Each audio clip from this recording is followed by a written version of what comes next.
Hello, brother. Hello, it's me.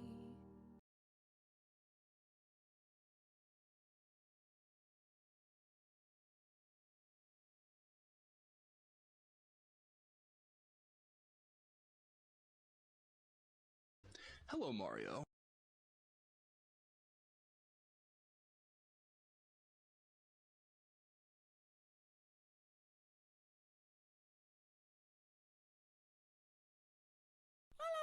Hello.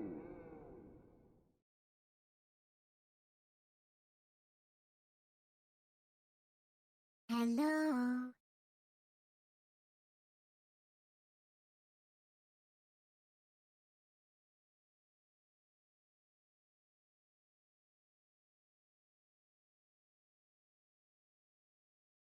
Hello, it's John C.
Ads suck, I know.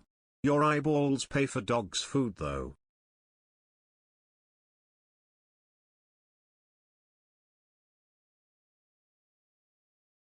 Hey, guess what? It's Sunday. Hello, everyone. We need to have someone institute taxes on shipments unilaterally so we can get back to 1,000 kibble. Hello. Hello. I'm doing... Buckle. Hi, Kate. I'm doing all right. I spent my extra hour having tummy problems. I see your food goal got filled. Yeah. Jack and Maple came in and went, fuck your goal, and did it in 3 hours. So I don't know what else to put there because all I need is food. That's all I need. So last night, the revenge of the candy. Revenge of the candy. So I lost an hour because I was up till 2 o'clock in the morning. But you know, I didn't sleep in as late because I saw it hit 2 and then I went back to 1 and I was like, oh, I gotta go to bed now. So, I don't want to admit to how much candy is no longer existing. How's your intestines doing today then? Questionable. Because I don't have a lot of food left because it's the start of the month, which is normally when grocery shopping happens. So,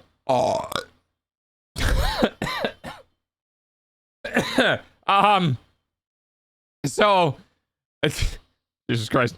I've been eating I've just been eating straight chicken and frying it with some flour.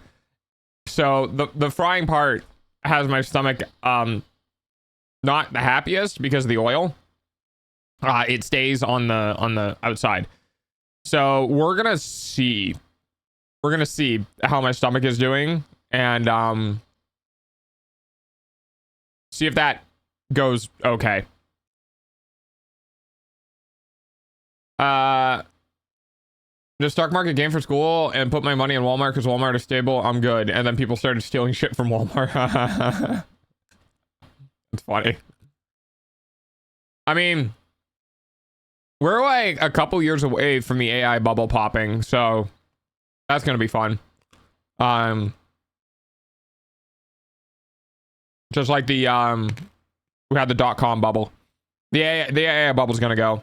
Once people realize that the data and infrastructure, cost of electricity and performance right now of our systems aren't up to snuff, it's gonna fucking implode. It'll come back with quantum computing once we get if Microsoft's research paper on their new state of matter is confirmed and goes into a production in some sort of like actual physical capacity, then we're gonna start a whole other thing. I'm at 25% of the stock market game with my friends. Oh, that's cool. How you doing, Problem? How'd things go? It'll take years though because some companies that control AI also control a lot of the media. Yeah, it's I think it's very, very, very much so up to business adoption versus consumer adoption. If consumers never use it or never interact with it, then they can't use it as a selling point. Even if businesses to businesses are trying to use it. That being said, business to business AI stuff, if it doesn't fix it, shit, because like every company is like trying to lower their operating costs by getting rid of humans. So either they'll lower their operating costs, lower the production costs, and pass the savings to some degree onto consumers, or they shoot themselves in the foot multiple times because they keep screwing themselves over by using AI. I guess we'll see. Is cheating students true? When amazing. It was really nice to see my family on better conditions when not seeing them for years. So that's good. God damn. Oh, Lisa, oh, man.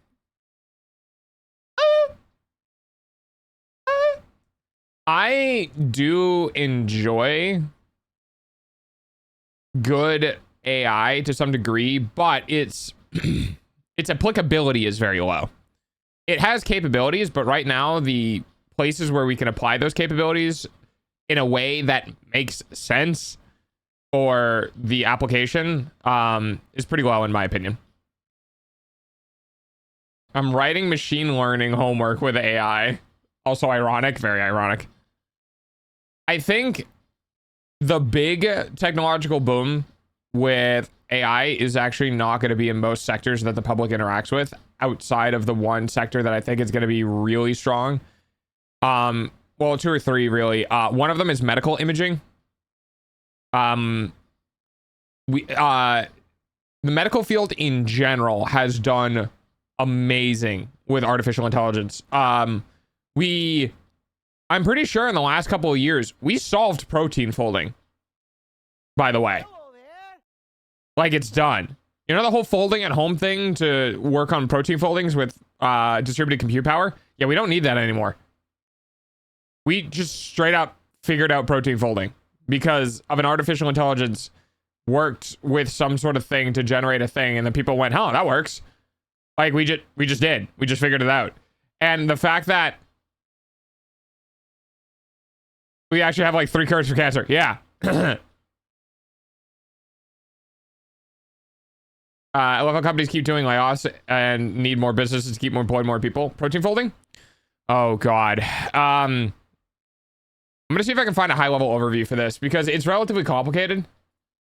From my understanding, the way a protein will fold in on itself dictates its behavioral patterns. Oh, God. Yeah, that's about right. Yeah. Let's see if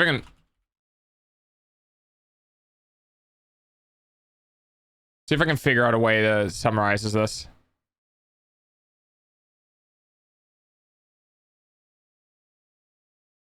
All right, thanks AI overview. Protein folding is no, grain of salt. Protein folding is the process where newly synthesized amino acid chains folds into a specific functional 3-dimensional structure, which it's the amino acid chain, I believe. A specific chain of amino acids will fold predictably. But here's the thing. When I say will fold predictably, I mean that if you get one chain of amino acids, it will fold. And that if you do the same chain of amino acids, it will fold in the same way. The issue that we were running into was trying to figure out how an amino acid would fold. So instead of making an amino acid and then folding it and then seeing the result, we were trying to figure out how the chain of amino acids that we have created, how we could run that through something and predict how it was going to fold. Because the way it folds is, I'm going to read this. It folds into a shape that is stabilized by various bonds and interactions like hydrogens, hydrophobic interactions, ionic bonds, yada, yada, yada. And its shape dictates how it interacts with shit. So for a very, very long time, we didn't know how proteins folded without extreme amount of computational power because there was no good way of structuring the fold, basically, without like really hardcore simulations that got distributed within networks. That's what folding at home was. Now, there was a recent breakthrough with, I think they got the Nobel Peace Prize. There was a recent breakthrough with protein folding where they were able to find with like 99.9% accuracy having something and knowing what it was going to go into. Hi, Dino. And the reason why that is important is because understanding protein folding as I understand it, if we can figure out how to control the folding of proteins on amino acid structures, it means that we can create our own amino acid structures, create our own protein folds, and basically play God. Like, really, unironically. It's a intensely important research in the medical field. First for real. Yeah. But that, yeah. Okay, Dino. Yeah. And the thing is like, this isn't something that you would have to like have at birth. This is something where you just get injected with something and it changes you. Like that. Like that's where we're getting to. Oh, you have a specific deficiency in your autoimmune system? Well, we figured out that if we fold this protein in this specific manner, it triggers your body to do this, which results in fixing that problem. So, we're just going to put you a shot into your body. And that'll solve that. Like, it's crazy. I don't like that. The last time someone tried to play God, dinosaurs took over New York. I mean, it is obviously... Much like everything in life, all of the good shit is gonna get fucking gatekept by money and politics. You know, like, I don't really get into that side of things, but most things that humanity wants to some degree gets locked behind money or gets locked behind politics. One or the other or a combination of both. Yay for man-made prion diseases. Oh yeah, that too. Oh, yeah. Can I become Ken Omimi? Yeah, basically. But it's going to be so ridiculously expensive. You won't ever be able to do it. Maybe at the end of our lifetime, we might have something, but I think within the next couple hundred years, we're getting onto the, oh, we figured out immortality. Basically. We can have Mpreg. Well, I mean... It could possibly be in 10 to 15 or 20 years, if this type of research continues, that we're going to look at the transitional surgeries we have today as basically like brutalism. You know what I mean?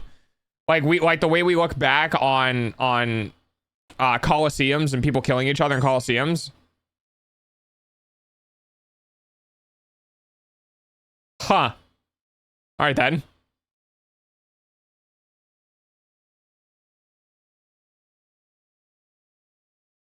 That's rare.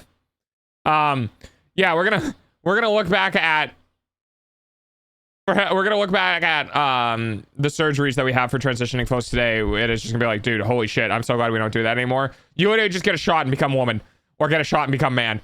Like, that's probably one of the first things that's gonna be highly profitized. Also potentially certain types of vaccines.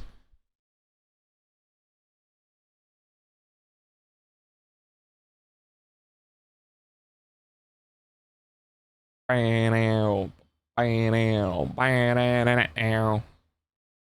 in all my life. Criticize, scrutinize, cast another stone, and burn me at the stake and sit and watch me from the throne. All right. Oh. Like me if they're really fucking drunk. Let's get started for our React stuff, huh? Wait, would that make transitioning easier? Yeah, literally. Well, kinda. You might not be able to regrow specific organs, like if you want to transition, but at the same time, like, okay, there's a possibility we could get into the phase in life where we can grow entire organs. Okay, like getting stem cells and working around having essentially the embryonic fluid or whatever within chambers to just straight up grow organs, and then transplanting those organs into people. Like, we will no longer need donors for shit. We're just gonna make it. Which does mean that there's a possibility that for people who want to transition, they might be able to use their human genome sequence, or their human genome, their gene sequence, and modify it in a way that does 2 X chromosomes and develops the necessary organs that would work with that individual and then transplant it. Like, there are ways that things can happen, you know, in the next 15 years that is going to make transitioning for people much better. Hello, Mario. I don't know. I guess we'll have to wait and figure it out.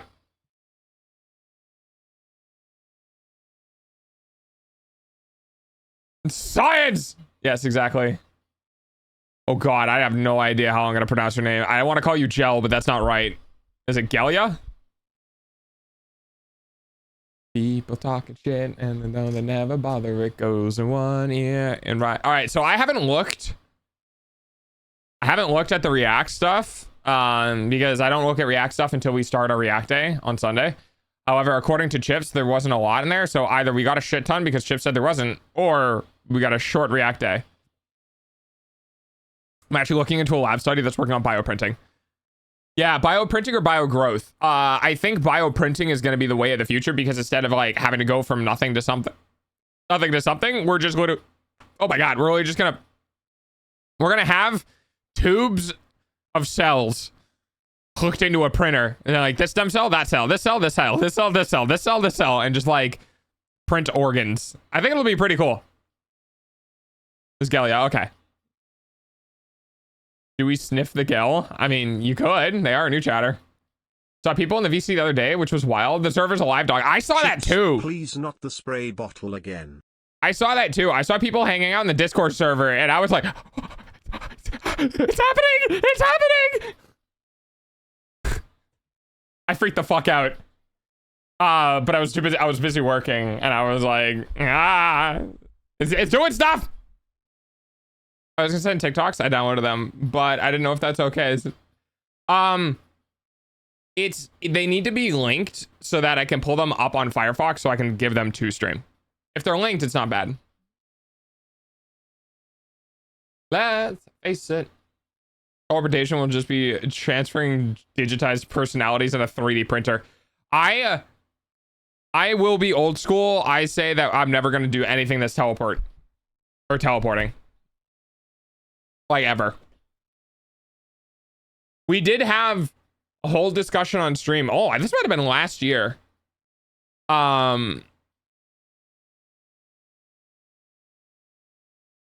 There was I think it was the dot. What did they do? God, what was it? You speak so fast, it's like you're rapping. I can't keep up with the translation. Oh, I'm sorry. Yeah, I do. I have speedy voice. I get very excited and talk very quickly. I apologize. What's your native tongue? Like, what's your home language, mother language? I don't know what technically people use for English. I know the other day I was playing in the Minecraft server. My server. Is anyone interested? Yeah, we used to have one, but it was costing me a lot of money, so I had to shut it down. It was for the subathon goal. What speak you? My brother made a bad decision asking me what scissors I want for Christmas. Oh, right, because hair stuff. Ones that cut? There was a... I agree with the teleporting. I'm still not even sold on smart thermos. That there was a thing that I was talking about, and I said...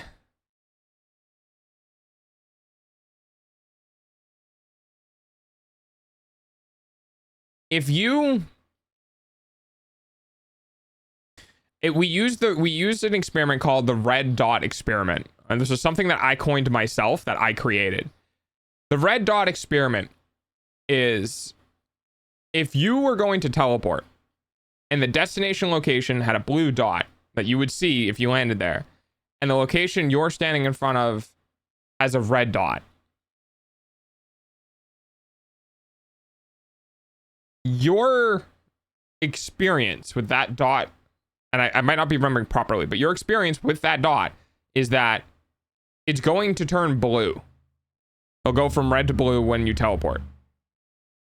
The issue is that, like the game Soma, does the person who's looking at the red dot go to where the blue dot is? Or does the person who's looking at the red dot cease to exist?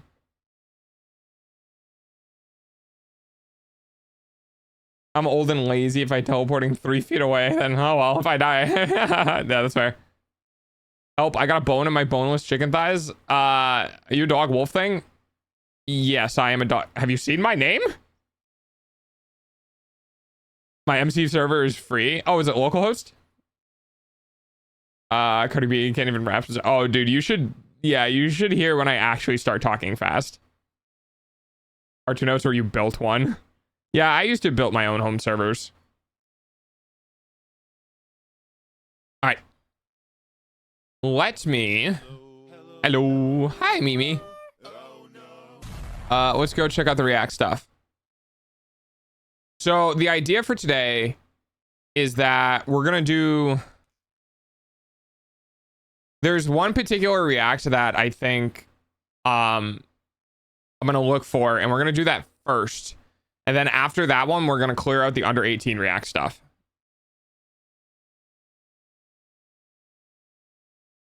Amazing. So this red dot, blue dot thing or something. What were we doing again? I was cooking. Oh, right, Reacts.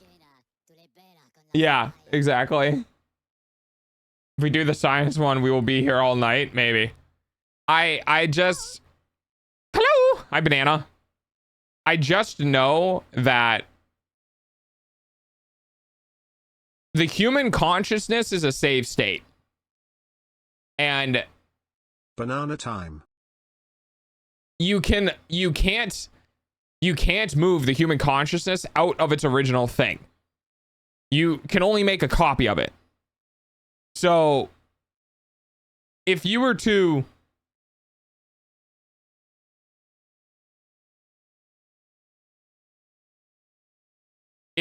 God, how do I explain this in the way that makes sense in my brain?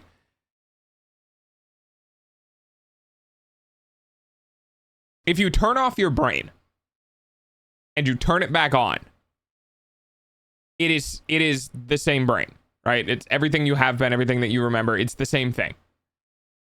If you turn off your brain and you stick your brain in another person's body and you turn the brain back on, you will still be your own brain.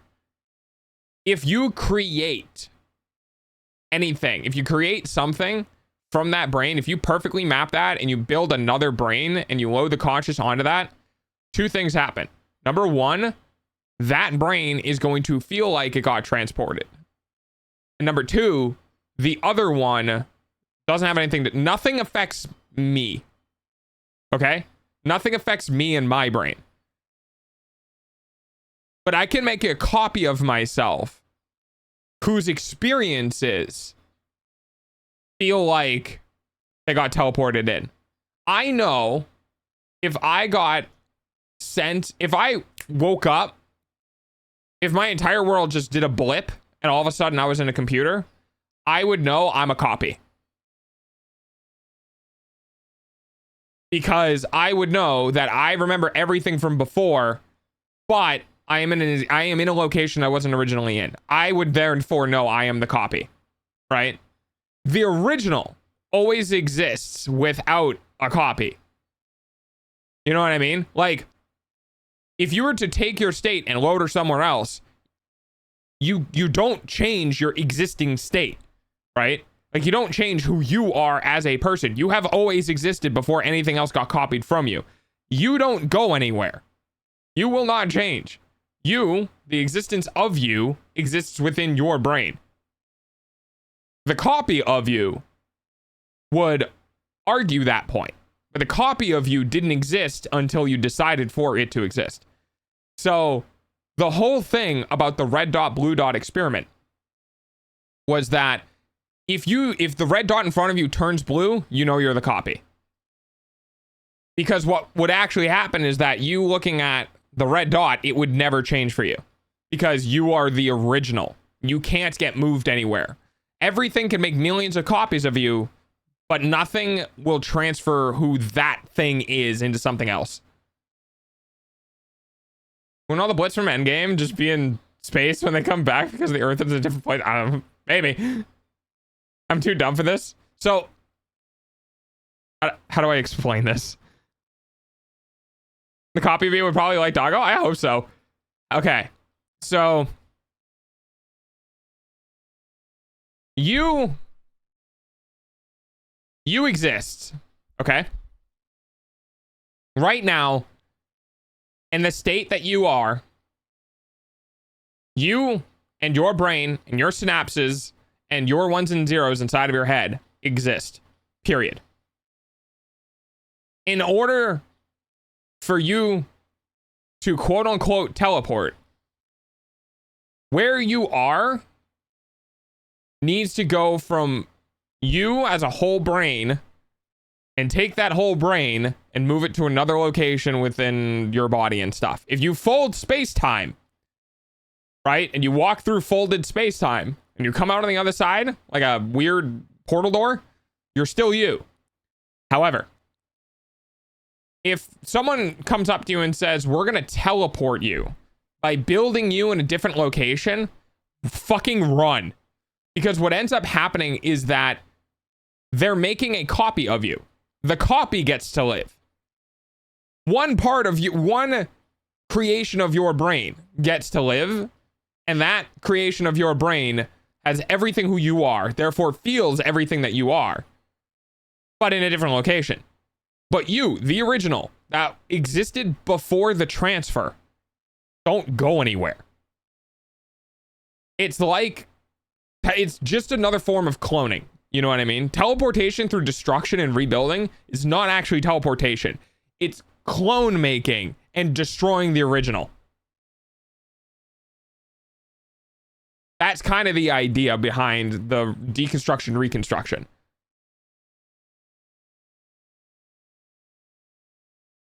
Does a straw have 2 holes or just 1 hole? It's 1 hole. Yeah. I feel like we're sitting in a class of quantum mechanics. Well, it's more theoretical application, right? So the essence of you and who you are and what you are exists within your brain. And because that existing within your brain, it means it's stuck to that, right? Like, your consciousness is where your brain is, and it's stuck to it. Yes, I get that. So, like, but where does the clone actually come into play? So, I understand the consciousness. So, okay. So, if you manage to, and this is where consciousness and stuff gets really weird, right? So there was one idea that if you break all of your atoms down and move all of your atoms and reconstruct it, are you the same person on the other side? Versus if a new collection of atoms, oh god, this is fucking with my brain. A new collection of atoms come together and create something the exact same level. Is it the same person? Right? If it gets really tough. If I use quantum entanglement, is it the same dog? Okay, yes, now I understand what your brain is trying to explain. Yeah, so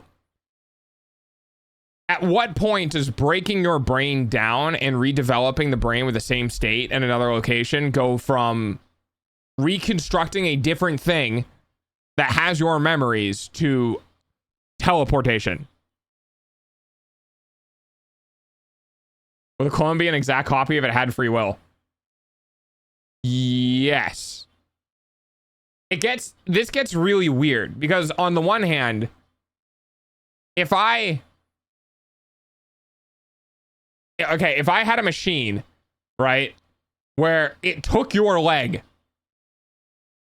and moved it to another location through atomic deconstruction, and you walked to the other location and grabbed the leg and put it on and reattached it, you'd be like, well, that's still my leg.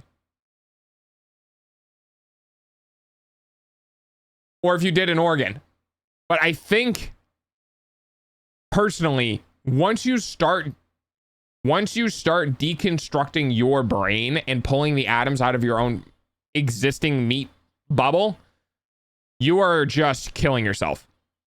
There's no reconstruction, right? There's no, for you, and what you are in that state, once you start breaking down your brain into its subatomic structure and teleporting it through whatever, you're not actually moving anywhere. You're murdering yourself in one location, turning off all functions, everything. Your sense of everything is now gone. And what pops up on the other side is a different you who has the same memories of where you just came from. And in that, because you can't get away from the deconstruction phase, right? So if I deconstruct your atomic structure and I scatter it to the wind, you're dead. There is no conscious anymore. You're dead. The act of rebuilding the atomic structure in another location doesn't grant you the consciousness that you used to have. Because in that transition, you go bye-bye. Shit, it's a long thing. I'm in the lower class. I won't be able to afford this. This tech will be reserved for the rich and high power. Yeah. So if anyone says they're gonna deconstruct you and reconstruct you in another location, fucking run. If somebody goes, yeah, we figured out how to fold the universe into a specific orientation so that this doorway is fundamentally now the same space between two locations, and you walk through, you're fine, right? But if you walk through a plane, a tiny atom thin thing in the film of space that just destroys you as you go through and rebuilds you on the other side, you're dead. You're killing you. You put half of your arm through and you pull your arm back and your arm's missing. It's not like, oh, I'm fine. You're like, no, dude, I'm missing an arm. So yeah, the idea of the whole teleportation thing by deconstruction and reconstruction just does not work. Your brain and what you are in this particular moment needs to maintain indefinite operation for your consciousness to remain as it is. You are a run state. You are a computer that is turned on. If you turn yourself off at any point, your run state is gone. Anyway, so I've had this on stream before. Ran the stream chat to react to smart people things. There was, hang on one second. I'm gonna look for it. Oh, the Oreo CEO is so good. I love that one. Okay. Twitch fires the guy who bans VTubers. So this is from Pipa. Okay, we're gonna pause that. This is from, or was clipped by somebody who was watching Pipa, and we're gonna do this. Okay. Let me load this up. So I am interested in this because I heard some stuff that was going on with now here's the thing, specifically with this, as I recall, this was not Twitch firing people. This was Amazon firing people. Am I correct on that? Can I still have to react? Yeah. So, as far as I am aware, no one within Twitch actually laid people off. As far as I am aware, Amazon came down and went, yeah, we're fucking cleaning this. Okay, good, Jed. Because it's apparently gotten so bad that the parent company finally went, yeah, no. No. We're stopping this. Because I honestly think, like I said, I honestly think that the situation with Emmy at TwitchCon and her going, yeah, I'm going to be moving forward with litigation against Twitch Amazon, actually finally fucking did something. Because as I've said a million times, unless you take the company to court and have them set a legal precedent that can be reinforced in other court cases, companies ain't gonna do shit. Amazon's going with AI. Yeah, they've been doing that for a while. Oh, I'm here to give my opinion on something that doesn't actually matter. Ex-Twitch exec slams Amazon for cutting 14,000 jobs in AI shift.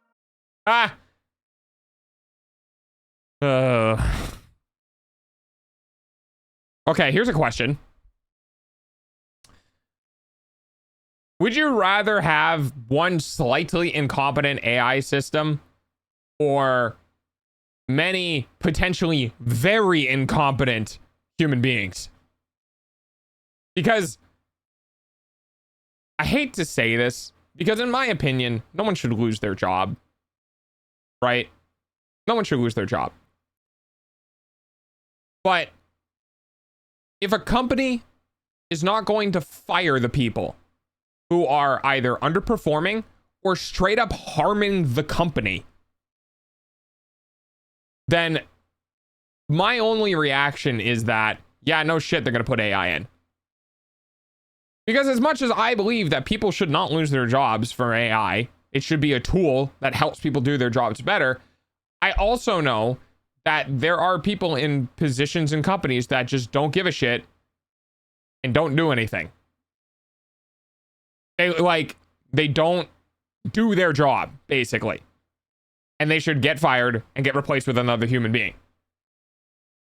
But if a company's never going to do that, then like, I would prefer the AI system.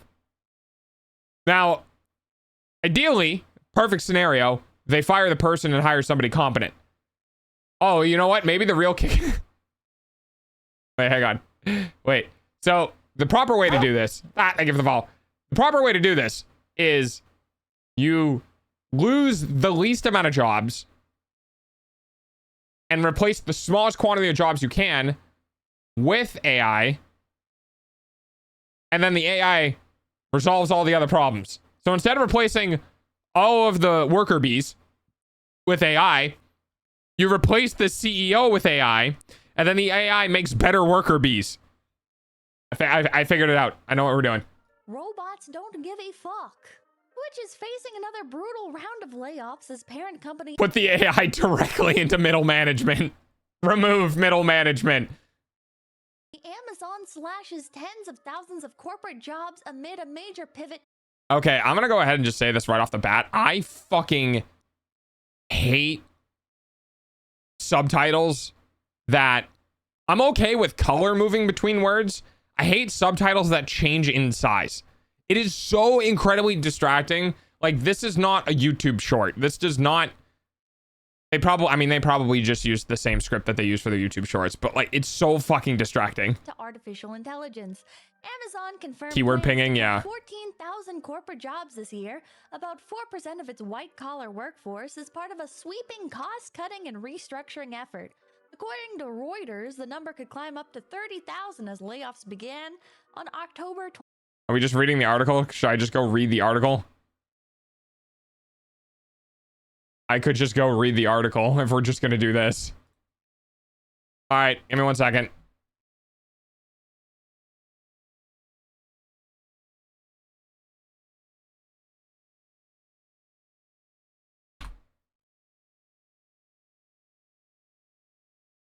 All right. It's by Dexero. Okay, well, sure. Fucking, why not? All right. Here we go. All right. Twitch is facing another brutal round of layoffs as a parent company, Amazon, slashes tens of thousands of corporate jobs amid a major pivot to artificial intelligence. Amazon has confirmed plans to cut 14,000 corporate jobs this year, about 4% of its white-collar workforce, as a part of sweeping cost-cutting and restructuring effort. According to Reuters, the number could climb to 30,000 as layoffs began on October 28th. So it's already happening, which is very funny. Thanks for the cheese. The move is a part of Amazon CEO Andy's strategy to trim bureaucracy and lean heavily into AI automation. Jassy previously said artificial intelligence will play a central role in automating the work routine, making some roles obsolete. Oh god, dude. Thanks for the pets. So here's the problem.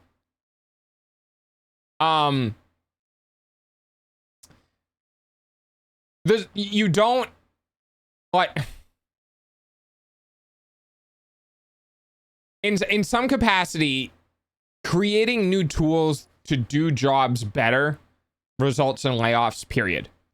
And a great example of this in a very, very, very small and encapsulated way is if you have someone, okay, or groups of people who take pieces of paper that were written on with people's names and people's transactions and people's purchase prices, and their job was to take these pieces of paper, sit down at a computer, and manually punch in an Excel spreadsheet all of the names, the transaction IDs, and the cost. And that was their job. And you had a high enough throughput of this that you needed about 3 or 4 people to do this. Okay? Then comes along some sort of machine learning tool that helps identify text, handwritten text on paper. And now one person on your team, basically all they need to do is put all of these pieces of paper on a machine that scans them and then runs it through, pulls out the information and goes, is this correct? They look at the information that got put in, they look at the thing on the paper, they hit yes, it goes to the next one.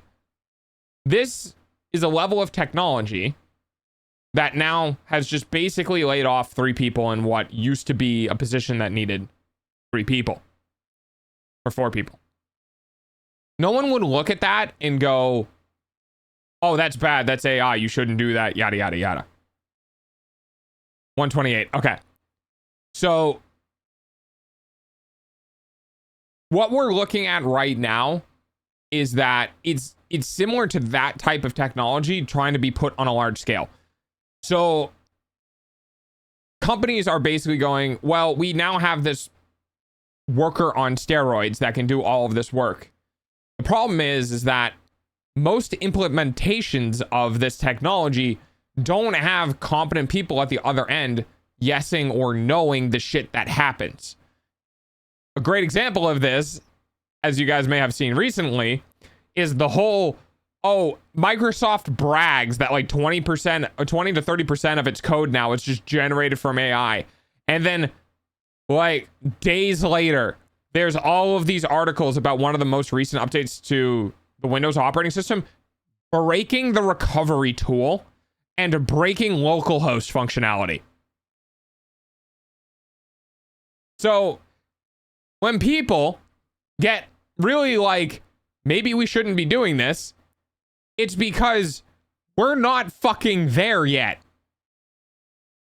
And this is where the question came up of, would you prefer an AI system that is going to be morally neutral, but kind of fuck up, or prefer people who are not going to be morally neutral and don't fuck up? Needless to say, this is going to go fucking horribly. One of 2 reasons, 1 or 2 ways this goes. Way number 1, it works well for a little bit of time and then becomes an unmanageable fucking monster as people ignore it and let it do its own shit and then start discovering problems and then figuring out how bad that compounds. Or number 2, they have to hire so many fucking people to pick up after it that it's actually a net loss. It's not gonna go well. Quote from Andy: these latest moves signal that Amazon is likely realizing through AI driven hang on, that was Sky. Okay, so Sky Canvas says these latest moves signal that Amazon is likely realizing enough AI driven productivity gains within corporate teams to support a substantial reduction in force. So hey, awesome, cool, great. I get a question. All of the money you were paying to people to do this work, where's that gonna go? Because I hate to say this, but you do realize that the money you were paying these people would then turn around and they'd buy stuff on Amazon and then the money would go back to you. Right? So if you stop paying them and they stop earning money and they stop buying things on Amazon, where the fuck are they going to get the money from? Other companies? You mean the other companies that are also laying off people who are using AI? So, like, you can only dragon hoard so much money before you just basically siphon all of it out of the economy. No one's working and no one's working, so no one's getting paid, and no one's working and no one's getting paid. So the companies that sell products at the same cost that they were selling things at aren't selling things anymore. But guys, number go up, investors happy. Twitch, there we go. Twitch hit with mass layoffs as Amazon cuts 14,000 employees. The cuts reportedly hit major Amazon business units, including AWS, Prime Video, and Twitch. It marks another major blow for the live steaming. Yes, it's a live steaming pile of shit. It marks another major blow to the live streaming platform after a 35% workforce reduction in 2024 that saw 500 employees let go. All right. Okay, here's a question for you. Why do you have 1,500 employees at Twitch? Like, why? And tell me what the fuck they're doing. Because I hate to say it, but if you just don't touch it, it should just run. You know what I mean? Like, you shouldn't need to do anything specific. If you don't touch the website, it should just run. And anything that you need someone to do with the website, other than managing it, make sure bugs and all that stuff is working. Yeah, this management teams. Anything other than that, I'm looking at it and go like, why? Why? What are you doing? You serve video. Like, why do you have 1,500 employees for a platform that serves video? I don't understand. And the reason why I don't understand is it's probably mostly not employees that work on the website. It's probably a lot of like front facing shit where they're like, we need PR and we need representatives and we need this and we need that. And it's like, okay, so you're basically, you as a company have a tiny fucking team, most likely, that deals with the actual fucking product. And then you have a massive bloated team that has nothing to do with your website and everything to do with the PR and front end. Hey, did you know that the 1,400 employees that have nothing to do with the website, that all of their jobs revolve around the website still being alive? Did you know that all of their jobs are fucking codependent on the website working and people liking the website and people wanting to use the website and the features on the website? And you realize if you let the website rot, that all of the other jobs go bye-bye real fast? Maybe, just maybe, we should be potentially improving the platform that supports all of the other jobs. Anyway, among those confirming the departure was employee Tarfu, okay? An 11-year veteran who helped build Twitch's fraud program. Oh yeah, because that went fucking swimmingly. Yeah, that went great. I love entire companies beginning to make debuts and working on getting the platform, and fuck you. Working on getting on the platform, making a new username and moving or whatever, and hitting the platform running, getting a couple hundred to a couple thousand views, and then the fucking literally the next day they get banned for fraud. I love that. That's great. Quote, I was the person who built the entire fraud program at Twitch. I was the one keeping bad actors off of Twitch who steal and abuse revenue on the platform. I guess I did my job too well since they let me go, he wrote on social media. Not really, bud. No. Actually, this looks really bad Because it basically means that all of the problems that people were having with fraud, you know, like the mass reporting system that people were doing to get people to be off of the platform by, and I'm not joking, by the way, people were buying view bots to go after people they didn't like, to view bot their stream, to get their stream marked as fraudulent so they could get them banned. Let me reiterate that. Somebody spent money and sent things out of the control of the streamer to that streamer's stream, and then they got banned for it. Weird. It's almost like if you build a system that can be abused, people are going to abuse it. Weird.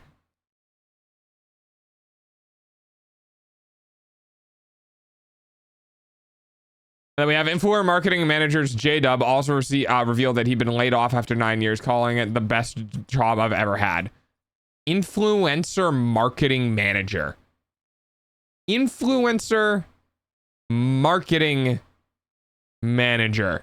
This guy's job was to take people on the platform, turn them into market, and then manage a team who turn the people on the platform into marketing.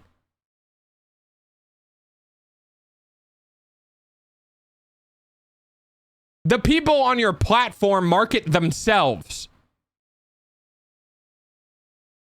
You know that, right? You know, like, we don't trust you to market us because your discoverability, though, has gotten slightly better from like 7 years ago. The marketability on your platform fucking sucks. Like, everyone on your platform that has any level of competence and has this as a form of income, minus myself, I'm getting there, uses other platforms to become a part of the internet sphere and then use your platform. What? Like, yeah, you got laid off because your position is kind of useless. My job here is done. Everyone, you didn't do shit. Like, you think it is a slightly cold day in hell if someone on your platform blows up to the point where they don't have their own manager managing the marketing side for them. Like, maybe, okay,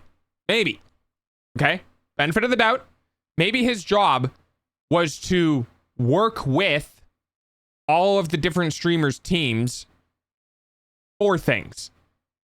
You know what I mean? Hello. Like, maybe this dude's job, because I don't know, but maybe this dude's job was to coordinate the management teams of the people who were on the up in the upper echelon. I don't know. But it doesn't really feel that great. Hello, Why is this here? brother. So this right here, website design thing, this right here, having related in the These middle of this. companies are closed-loop systems. They only care about their own metrics because they have a commitment to investors to increase value of the company. They do that by squeezing more out what they have and cutting what they don't need, and say I can increase what an Indivy. Indivy, yeah. They don't care about anything outside of the company. They don't care about the economy because it doesn't matter to them if we're crashing or going to the moon. Well, that's how companies go under. What? No, literally, that's how companies go under. Go look at Nokia. You want a company that goes under really fucking fast? The second they stop caring about the outside economy, right into the ground. Anyway, It's almost yeah, time for dogs don't put to related repent articles using in your this, eyeballs. because I see related articles and my eyes immediately glaze over and say this is the whole thing.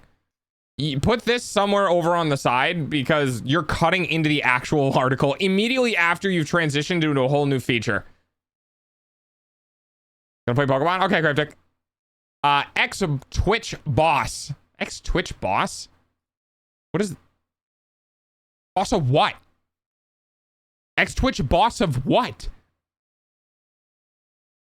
Ex-Twitch boss. Are we... Like, CEO? Like a boss... You need another comparative thing. If somebody goes my boss, they mean my job position supervisor. Or at the bottom, yeah, or at the bottom. Because that's where it should be, because that's where I thought this was. I thought this was the bottom. 1 bun, 2 bun, more bun, Hi, bun. fun bun. Somebody used ChatGPT to write the article. Ex-Twitch boss, whatever the fuck that mean, blasts Amazon for replacing jobs with AI. Former Twitch executive. Executive of what? COO, CEO, CFO? Fuck it. You know what? Fine. My chat deserves to know. I'm gonna go look it up myself. Marcus Graham. Executive of these nuts. Jesus Christ. Twitch, LinkedIn. I don't know. Maybe he'll have it in.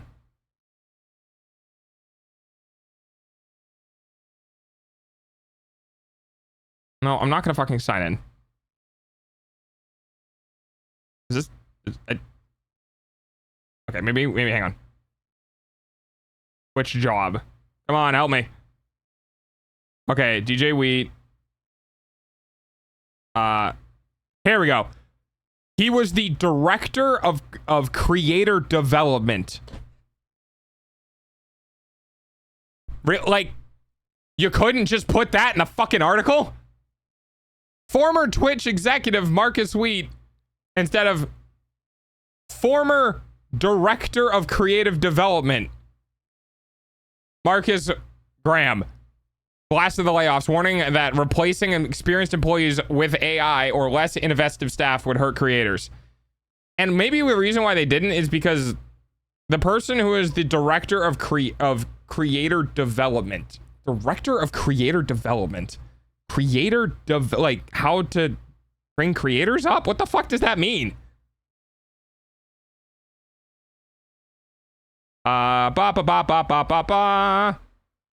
After Twitch created its Twitch Partner Program in 2011, Graham signed up, yada, yada, yada. Graham, during his time at Twitch, has served as Director of Programming, Director of Twitch Studios, and Director of Creative Development. Wow, Director of Programming. Okay, so this guy actually has some chops. Okay, so I'm glad I read into it more. Okay. So that actually means he has some chops to say this, then. Because instead of just being like, yeah, I just bring people up. Dude, like, okay, Director of Programming is a thing. So he was a former director of programming at Twitch, warning that replacing experienced employees with AI or less invested staff would hurt creators. I mean, it can't get much worse, dude. Like, your platform is so top heavy. Your platform is so fucking top heavy that like what is it? I would love to go see this. The top like 0.01% probably make more than 60% of the total income for Twitch. Like, well, we're jumping around on stuff. For 11 years, Tarfu fought on the behalf of Twitch creators, viewers, and mods. So you're the director of the creators. Oh, hi, Gloria. Hi. Can't sleep. What are we chatting about? We're doing a React thing. We're lambasting the situation. Surprise! It's me. Hi. Why? Yeah, you should definitely wait. Aren't you in JP? You're in Japan right now, right? Yes, I've learned enough about you through your tweets and stuff. Isn't it like... Oh, I'm Eastern AU. Oh, you must have been on a trip then. Okay. So it's like 11 o'clock. Okay. So I thought it was way later for you. For those who don't know, Gloria's a 3D artist that I've had some back and forth with on Twitter. I don't call it X. It's Twitter. Fight me. They do really good work.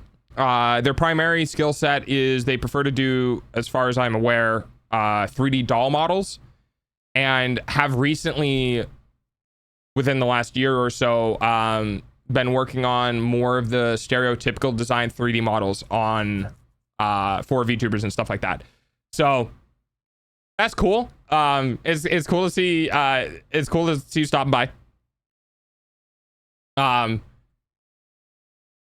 Yeah, no. As a matter of fact, I'm not even giving you a TTS. Fuck you. I'm taking away your TTS. I'm going hard into my dolly art style.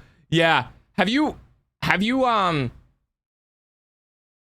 been working more on that style? Because a lot of the stuff, like Farrah's stuff. Oh no, I guess Farrah's stuff was also dolly style. I don't know. Maybe it was one of your recent stuff that I saw that was more leaning the other style. Hi, Abu. Sorry to argue. Lately, you've been focusing on personal projects in the outfit. Okay, yeah. Oh yeah, I've been seeing that. Yeah, you've been doing a lot of outfit stuff. Your eyeballs pay for dogs. Yeah, I'm a lot of my For You page. I'm not so much on my following page, but I bounce around. Financial means now to focus on passion projects. Yeah, because something happened. I don't know what happened. I remember I gave you a little bit of money. Because I was like, hey, you need a break. But within 6 months after that, I started seeing you popping up a lot more. So I don't know if you hit the algorithm on Twitter or what happened. It was tough times. Yeah. I saw you were working really hard, and I don't know, something happened. I don't know if it was an algorithm or people finding you or the right people or whatever. But yeah, I think the algorithm hates me over the last few months. Yeah, it's okay. Me too. Yeah, me too. That's gone. Now it's going to be a robot or someone who doesn't give a fuck. And that is bad for all.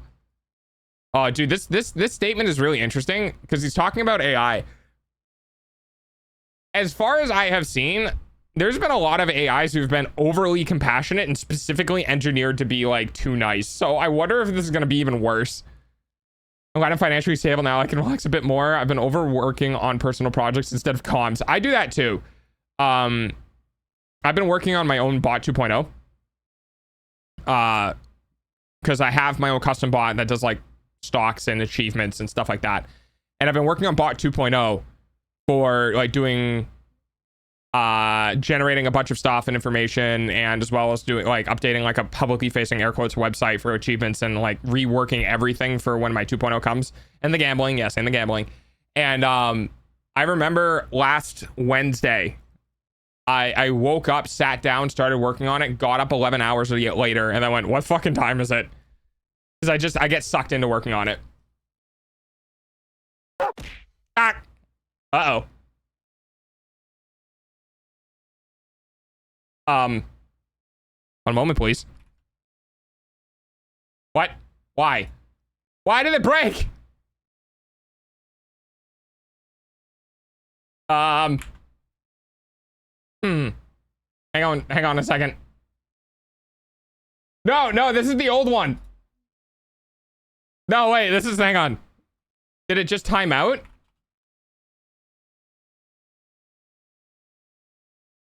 Uh-oh. Hang on. I didn't do it. I didn't do it. Wasn't me.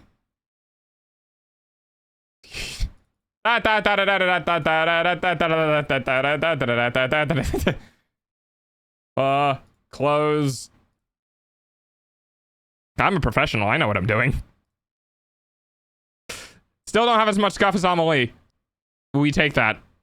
We take that W. Always forever W, because I don't run two PCs for my streaming. Yet, I guess. Okay. Ah! Hi! Please hold. Nice to meet you too. Hi, Goth. Okay. Now try. Please work. Oh god, I hope the market doesn't go up. Chips, please not the spray bottle again. Yes! Okay, we're fine. Everything's fixed. Alright. Yeah, Gloria, I'm super happy for you. I'm glad you're. Are we talking actual stocks? No, not actual stocks. It's fake stocks. It's programmed fake stocks. You can buy stocks with kibble, and then stock market go up or down, and then you sell stocks to get kibble back. It's a silly system. It's gonna get way more reined in with 2.0 because right now it's all over the place for haha funsies. But yeah, it's a fake stock system. I used to be a software engineer, so I got bored one day and went, I'm gonna make stocks, and then just did that. I've recently gotten to real stocks and been doing really well. Oh, that's good. I'm glad. Don't do poorly. I'm finally okay. Yeah. When chat can spray you with a bottle? Yes. Yes, they can. He became bored and became a dog. Oh yeah, my other part of my life. It's not up to me to do poorly. I just don't buy crypto. Yeah, yes. Twitch is where it is right now because it continues to fire or lose people who actually gave a damn. People who would fight for you every day. This is another name added to the list. So lots of people who care still exist at Twitch, but those numbers are dwindling.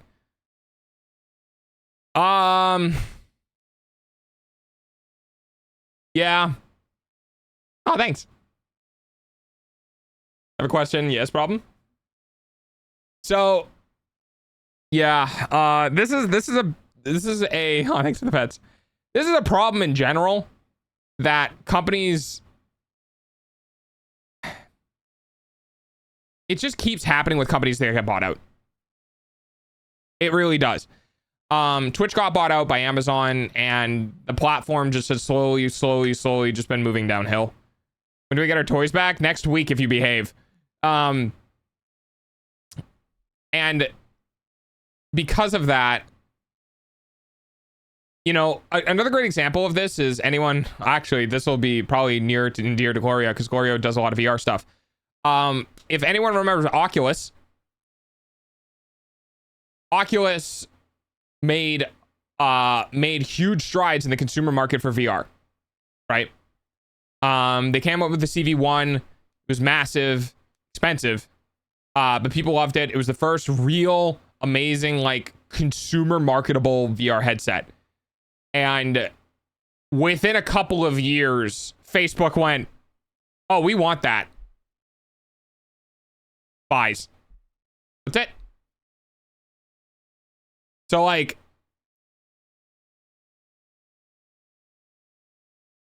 once, are you talking about Oculus there? No. Once Facebook purchased Oculus,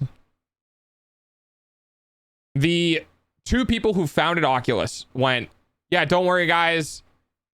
They're just doing this. They're not really digging into it. They're not doing yada yada. We're still maintaining our own independent rights as a company. We'll still make like VR headsets. We'll do our own thing. And then over the years, I watched as the monstrosity that was Facebook begin to devour the entity that was Oculus. And it started with Facebook forcing you to sign in to a Facebook account in order to like access things. And then it continued by removing Oculus from the branding and then discontinuing any products based around Oculus and changing it to Quest. And then like, I watched the slow death of this company as Facebook just kind of gobbled them into, well, Facebook. And it keeps happening with a lot of like other everything. You know what I mean? It's just, we kind of we're in a position where the biggest fish eats the smaller fish and then takes the smaller fish's wait, okay, I can't believe it says companies are just becoming Kirby. Okay? The whole economy is just Kirby. The big Kirby eats all of the smaller people and then swallows them whole and takes their powers. And then the thing that used to be the thing doesn't like really exist in that way anymore. The Kirby market is crashing. So, oh wow, that went down real quick.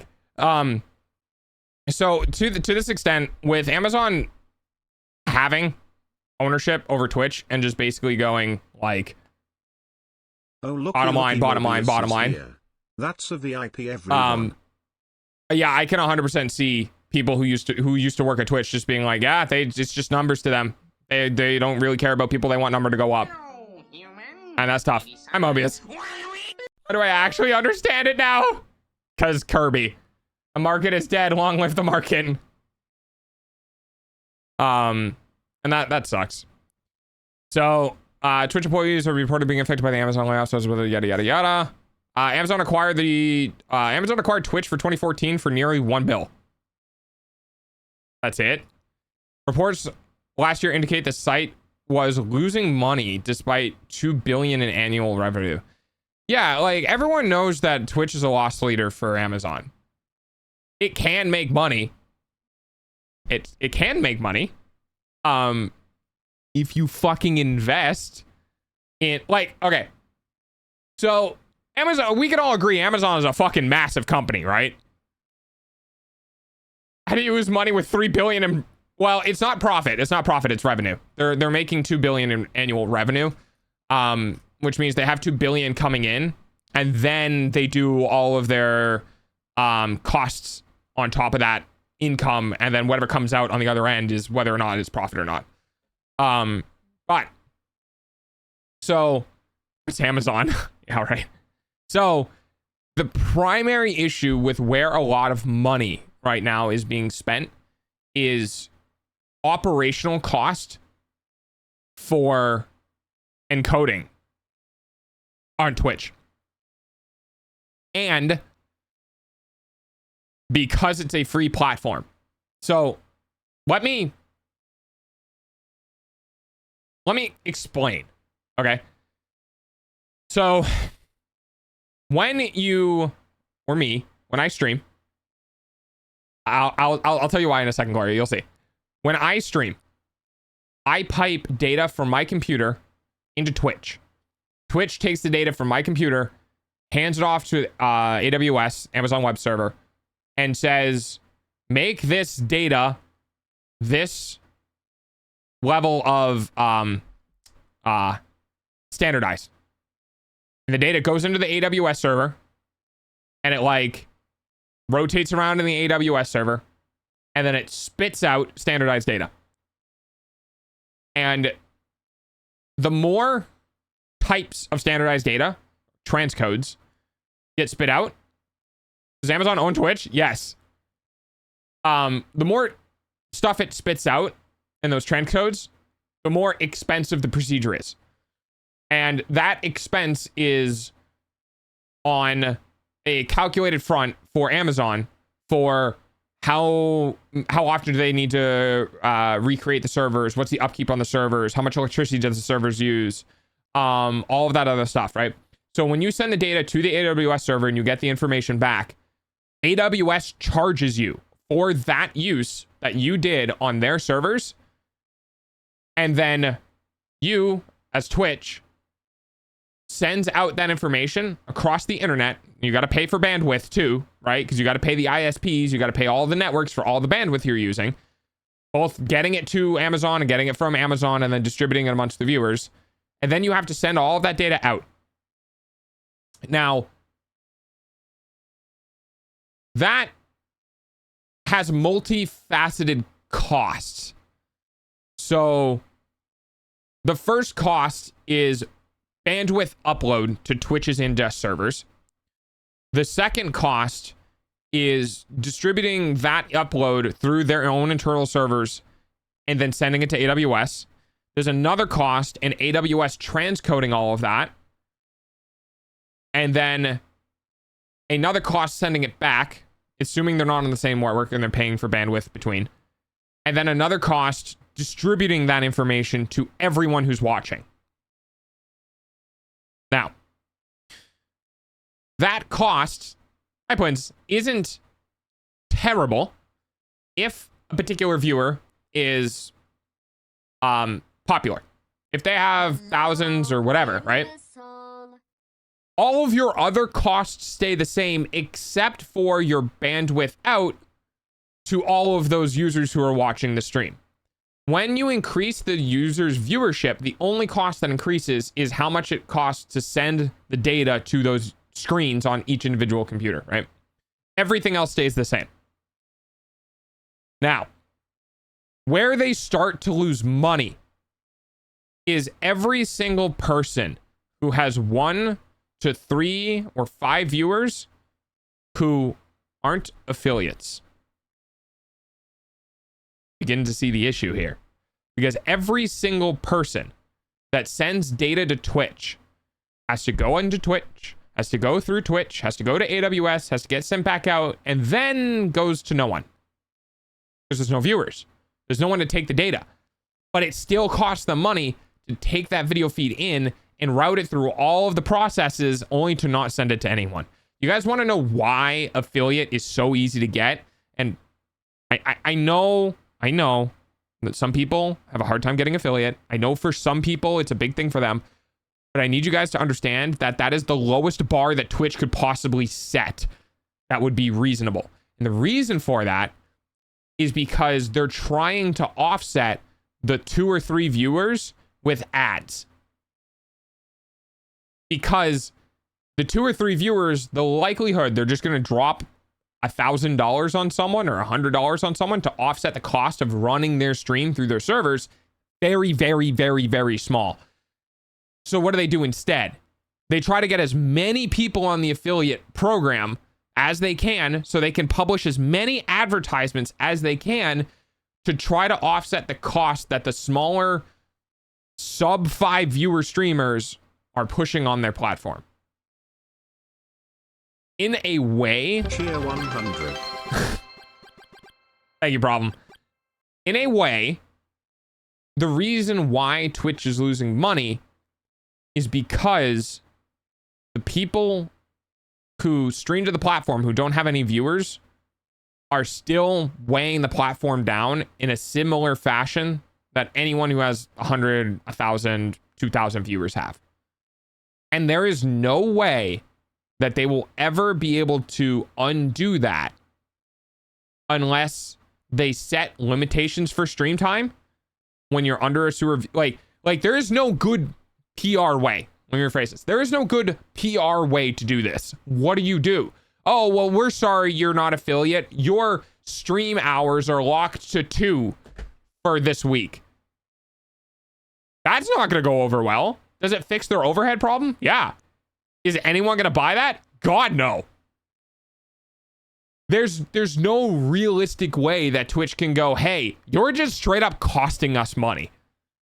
Like, you're streaming, you're using our platform, you don't have ads on your channel, you don't have any viewers on your channel, and you've been streaming for 16 hours.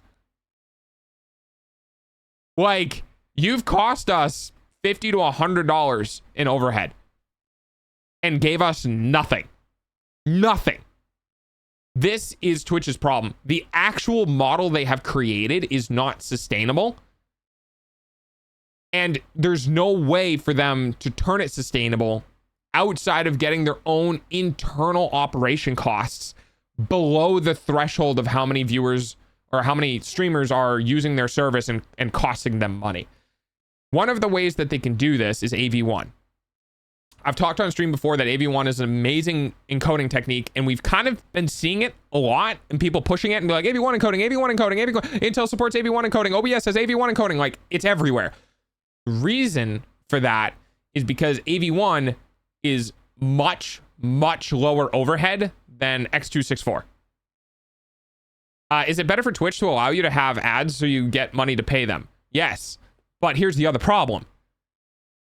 If you show one advertisement on an affiliate's channel that has one viewer, that marketing, that ad marketing, it's not a lot for that one channel. Now, if you put that on everyone, you might get a little bit of money, but you're not going to get a lot of money because at the end of the day, having 10,000 people at 0 viewers and showing 10,000 ads to 0 viewers means you don't get any money from advertisers. But that 10,000 user base, that those 10,000 people, they still cost your company money. There's nothing you can do. The model is not sustainable. The only way they can is if they take the biggest people, the ones that make them the most amount of money, and they use that to offset the people that take all of their money. And as we've been seeing, Twitch is having a really hard time figuring out how they do that. And that's the biggest problem. Sounds like a modern trolley problem. It's a lot. The best case scenario is that they need, hi Sky, and it's going to be really tough. But what they need to do is they need to put a cap on non-affiliate streams for how many hours per week they can stream, and just cap it to like 40. I think personally, no, not 40.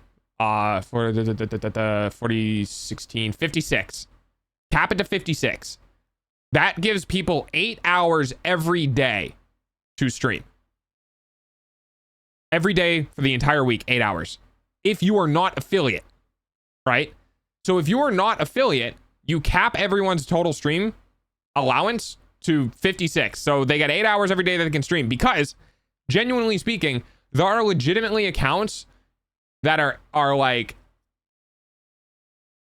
there are legitimately accounts that do 24/7 streams on Twitch that just don't go anywhere, right? Or there are accounts that stream 12 hours every day to like no one. It's a very, the general the general public won't see that as a too much of a bad thing, and it can help reduce overhead costs. I don't know how by much, has entered the chat, but it would be not zero. The other thing that they're trying to do is they're trying to push AV1 through. Ingesting AV1, transcoding AV1, degesting or throwing out AV1. The reason why we're not doing it yet is because X264/X265 has been so ingrained in hardware through phones and stuff that it's native to the phone and it uses hardware to decode it. So AV1 is an encoding type that, just like X264 and P4, a lot of companies have made chips for on silicon chips. Okay, they're ASICs, ASCII. You might hear them for like Bitcoin mining or whatever. The design intent for the actual chips is that they are hardware created to decode specific things or encode specific things, or they're designed to do one task. So on, for example, GPUs, when you go to stream and you change the settings that you need to change because OBS doesn't do it, when you change the settings and you go to stream, there's a chip on your GPU that's entire job is to create an H.264 video stream from what's happening. So there's no overhead on the GPU. That video chip for AV1 doesn't really exist in a lot of phones. Doesn't really exist in a lot of computers. It doesn't really exist in a lot of GPUs. So the whole market needs to go, yeah, we're going to put AV1 in everything. And then that needs to be happening for like 5 to 7 years before Twitch can switch over. Because if it doesn't, and they switch over, now all of the phones and software and computers are now using software to decode, which destroys performance and battery life. Yeah. Hi, I'm Dog. If you would like your company to start turning, how about net zero? Contact me. I can help. A little. I like the tech talk. Oh, good. I'm glad. You explain it really easily. Yeah. Like I said, I used to be a software engineer, so this kind of sort of thing is a bit up in my wheelhouse. Now, of course, everything I say should be taken with a grain of salt. Don't take my word as gospel. Do your own research, look into things. Very generic explanation to try to help understand how the flow path for like data works and why it's going to cost them money. But if it's interesting, do your own research. Don't trust me. Yeah, so we were taking a look at this article because we were watching Pipa go through and read it, and I figured, well, I might as well read it to people because I have opinions. What's going on? We're doing React Day. I suddenly feel very sick and need to finish an essay. Y'all have a great day. Bye, Drago. Have fun. I hope you feel better. Love when people put random things in my chips. All dressed chips are fucking delicious. However, they offer this thing called Nitro whenever you can pay a fee once a month to bypass all of the ads on streams. Yes. And you want to know why that's a thing? Because you are paying more money to Twitch than what Twitch gets for ads for your individual watch time on channels. They would prefer you to subscribe, because if you subscribe to 2 channels, you're now giving them more money than, because if you subscribe to 2 channels, you still get ads everywhere else, right? Like, they love subscriptions. They love subscriptions because they get money, and also any channel that's not that channel, they also get your ads. So like Nitro to them, still good, because chances are is that Nitro will get them more money than any of the ads you can cumulatively watch. But to them, the best thing is subscriptions, because now they get your money and still get to serve you ads on anything that's not that stream. All right, we'll go ahead and we'll go back to Pipa. 128, I believe, was where... Harfu, he says, I was laid off at Twitch today. And why I'm emphasizing that in a second. One of the reasons I never told people what I did for work. I was the one keeping bad actors off Twitch who steal and abuse revenue on the platform. I've already gone off on my rant on this. I'm not going to do it again, but Jesus Christ. Platform. I guess I did my job too well since they let me go. But do I have some great stories of being there over a decade? Horrible timing since my motorcycle accident. Good riddance. I was banned wrongfully in 2022 for fraud because I turned the ad slide to the max settings. I was never investigated. Something about something caused my main partnered channel to be banned for evasion. 3 years have gone by and never got investigated. I'm hoping his response to this is like, I'm infallible. Clearly you were wrong. It was a month ago. I'm getting married in... Of course it was. Of course it was. The month. This is the text is annoying. I know it's bothering me too. a bad year. Okay, well, I'm sorry that you were in a motorcycle accident. I would never wish that upon anybody except for, well, some people. But what you did, you know, like, okay, well, I don't like you, but you don't deserve that. Probably. Anyways, well, I don't know. You don't know. He could kick kittens. You don't know. You don't know if people are good or bad. Out on that. But anyways, do you remember how starting? Here we go. So we're getting into it now. Okay, I want to hang on 1 second. Can I get to that? I'm gonna hide Firefox. Just give me 1 second here, chat. I'm gonna see if I can get to this.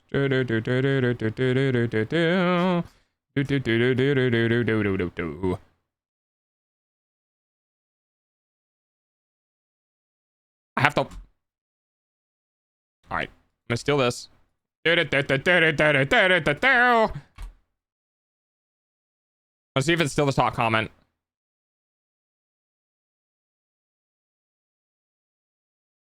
My God, no, I have to. Please hold.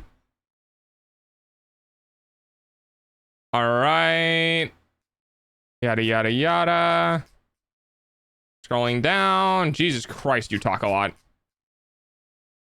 Had Bald Eagle screeching America. Did he delete? No, he just never tweets. Okay.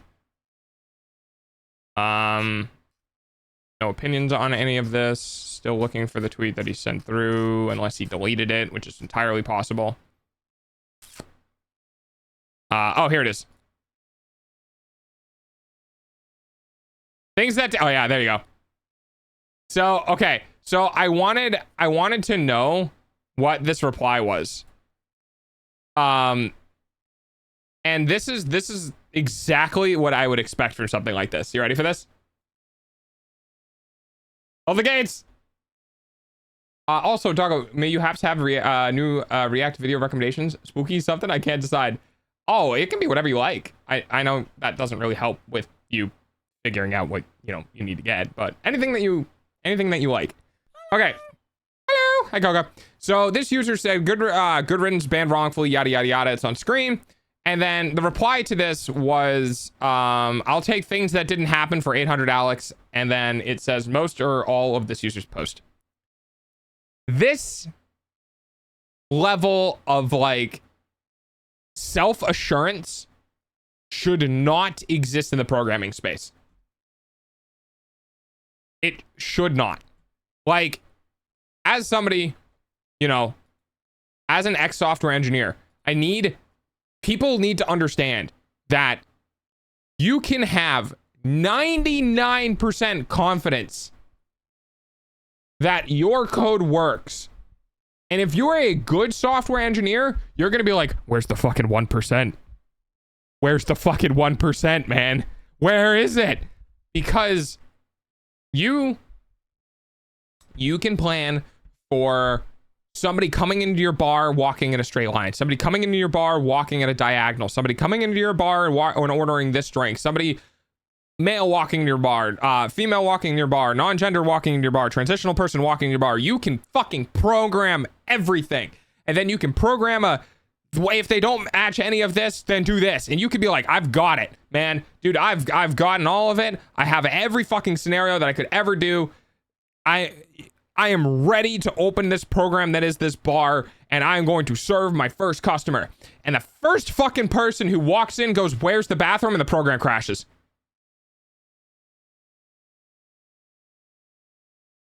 Very reasonable question. Very expected question. Very like, yeah, that makes sense. But you know what? When you were writing it, you didn't think about people going to the bathroom. You were too busy going, I need to make the bar. You didn't do all of the other things that are around it. It's that understanding, right? It's that knowledge that no matter what you write, it can break somehow. It can get abused somehow. Something can go wrong. And anyone that thinks that the thing they made can't be abused or can't be broken shouldn't be in a position of writing for it. Because you want people to look back at their code and go, we have a bug, where the fuck is it? Or go back through their code every now and then and go, can I throw something at this that will break it? Because sometimes you go, uh-oh. And it just hasn't happened yet. You come up with the niche use case of a race condition or something happening within the software that hasn't happened yet, and you go, oh shit, I gotta fix that. And then you get out in front of it and you fix it, right? Well, that person should not be public facing. Yeah, or that. To be fair, this is their personal Twitter. They're allowed to have a personal Twitter. Like, it's fine. But yes, like us breaking your bots exactly like that. Literally, that wasn't even me. Okay? Fun fact, that wasn't me. And that is a perfect example. Because you guys tried to do a gamble command, right? And it said, hey, we couldn't get your mixed up user ID. Yell at dog. You want to know why? You want to know why that happened? Because my bot, the thing I wrote, went out to the mix it up software and said, I need information here. And the mix it up software broke and went, huh? And my software went, yo, I need information. And it went, huh? So my software I wrote turned around and went, yeah, dude, I don't know what the fuck is going on with this guy. Good luck.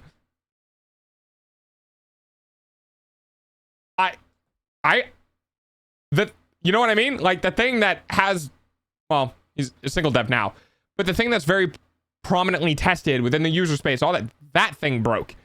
So even if the thing you wrote was right, the thing I integrated, I wrote something good, the thing I integrated with broke, right? But I handled it gracefully and basically went, yeah, yell at dog, it broke.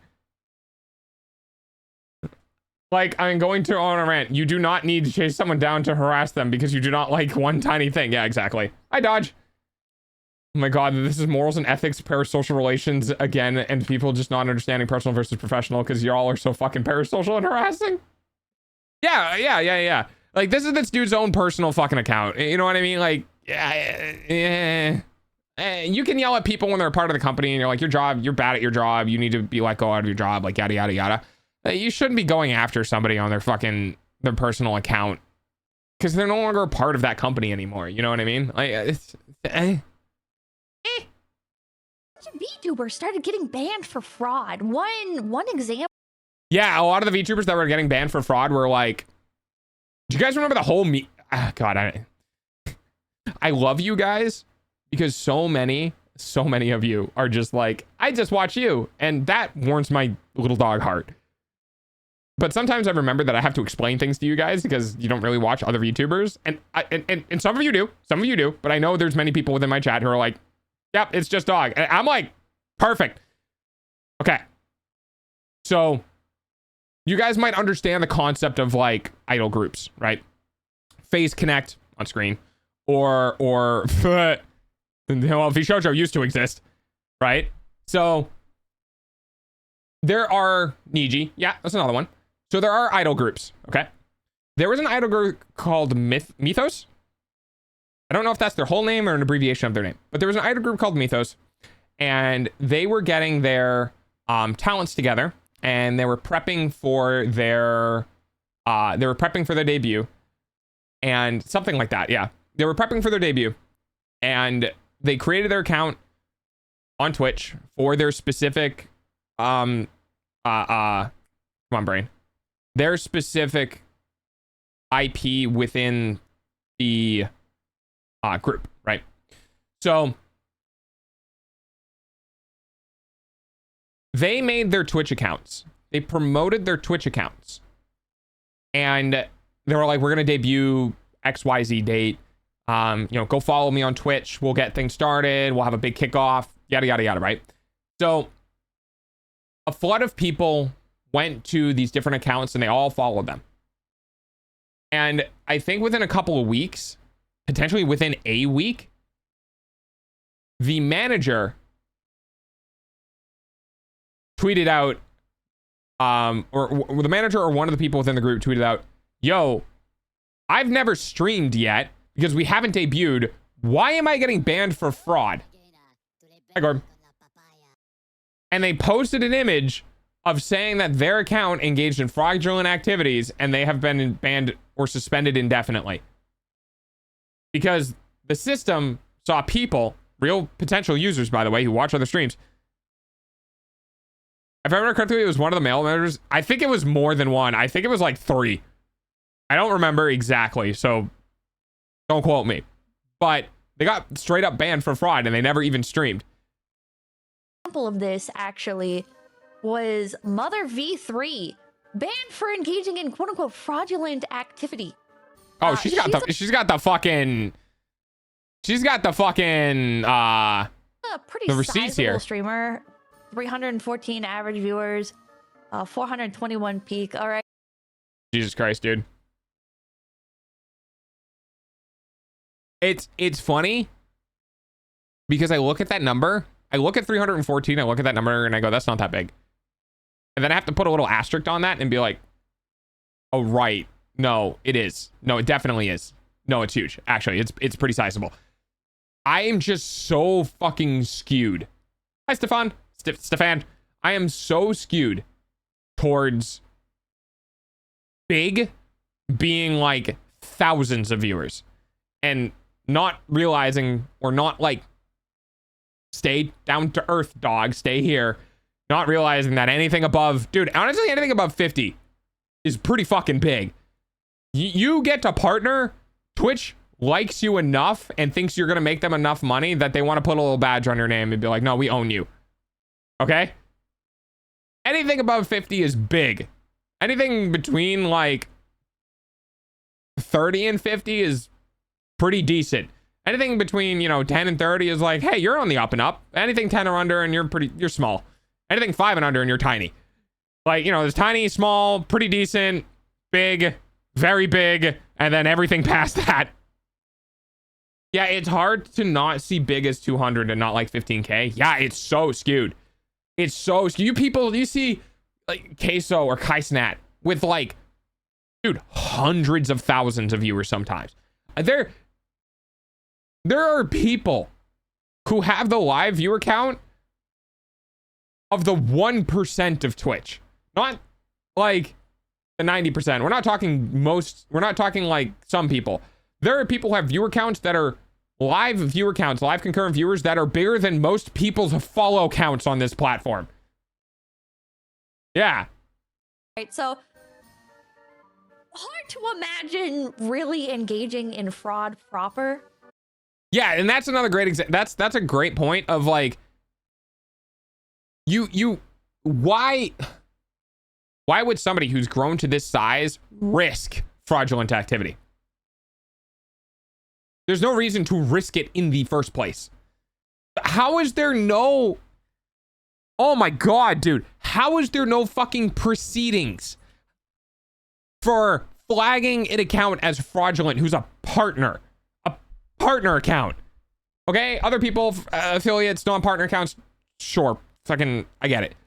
But how are you going to flag a partner account as fraudulent and just immediately nuke it? Without going through, I don't know, one of the literal thousands of employees that you apparently have. Like, oh, dude, it just aggravates me.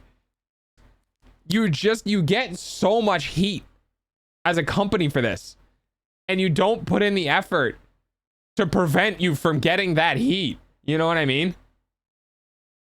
And 10 Clancy literally just had dinner with Shy Lily the other day. Yeah. You know, I mean, it's not to say that bigger streamers don't engage in fraudulent activity. No, and they definitely do. And that's the reason why it should go through somebody. Because if it does go through somebody and they do look through their analytics and they do look through the data of the streamer and they go, no, wait, that is actually pretty big flags of fraud, then yeah, fucking ban them. Great, awesome, perfect. But you don't have an automated system do it. But let's read about this a little bit. Let's read about this. Hold on. Oops, I accidentally popped out the tab. Okay, I'm an idiot. Okay, you want another funny haha thing? This followers per hour, this number is more than I get in like a week. If I have a good week, I'll get more. Or if I have like a particularly good day, like I've had a couple of good days in the last week where I've gotten like 10 followers in a stream, by the way. But I see this and different creator, different sizes, different content, different capabilities, yada, yada, yada. But you see this, you're like, that's not big. And then you go followers per hour and you're like, oh, wait a minute. Accidentally popped out the tab. Okay, I'm an idiot. Don't worry about that. Let's move this back over here. Okay. Which has indefinitely banned English-speaking VTuber Mother V3, marking the first ban of her career. The news was first shared on by the verified ban tracker account, Streamer Bans, on December 20th, 2024. Which, by the way, man, dude, it's gonna take focus for it. I know I say this, but if you do anything VTuber related or stream related in my reacts, I'm gonna spend like an hour on it.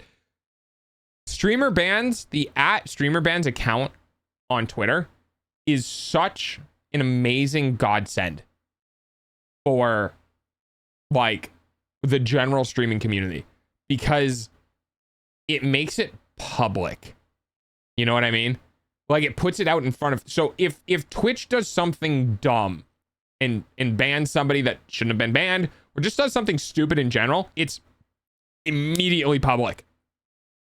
Sometimes it's a good thing. Sometimes bans are very warranted.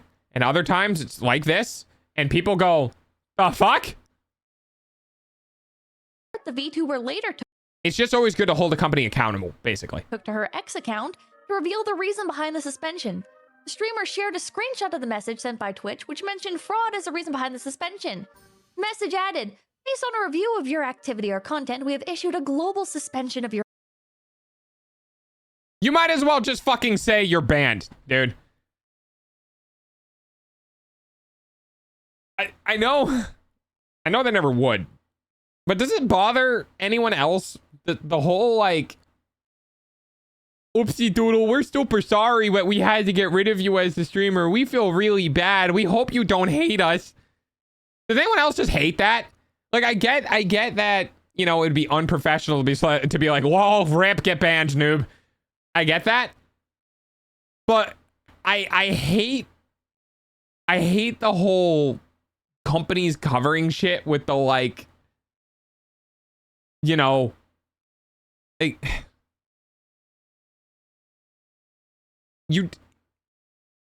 it's so disingenuous. That's what gets me. You don't give a shit. Why would you? It's an automated message. You know what I mean? Like, you shouldn't be saying we. There's no we. No human being at any point went through and said ban. There's no fucking we. It's the system. It's the automated system. There's no, like, the idea of putting words behind this that insinuates humans in any way pisses me the fuck off, because there is no humans in any way reviewing this. Because if there was, it wouldn't have fucking happened. And if it did happen and there was, and it happened multiple times, somebody needs to be fired. Oh, or that, yeah. Due to the severe nature of this violation, or the fact that you have incurred multiple violations, your access to services are I'm scared. Oh, God, I'm sad. Burn the world. indefinitely Burn the world. restricted. So Mother V3. I'm gonna put sugar in my mouth. Hang on. I get so fucking mad at this platform sometimes, man. And I don't hate it. You know? Like, I don't hate it. The platform, what the platform can do for people, for me, is amazing. Like, the idea of Twitch, what it does, is amazing.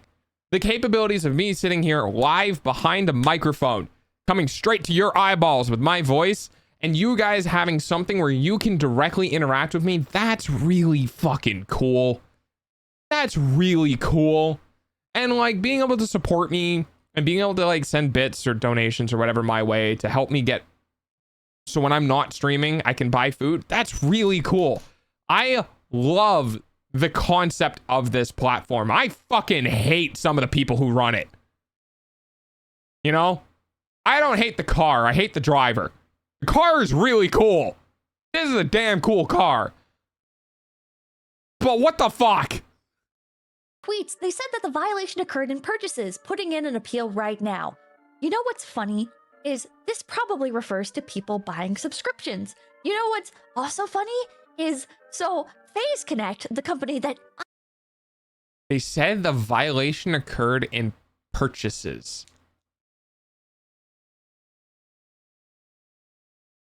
Like what? Because I can tell you guys right now, there's very rare chances that I'm buying stuff on my VTuber account. Like, yeah, you know, I might buy something to support, like bits or whatever, to support somebody.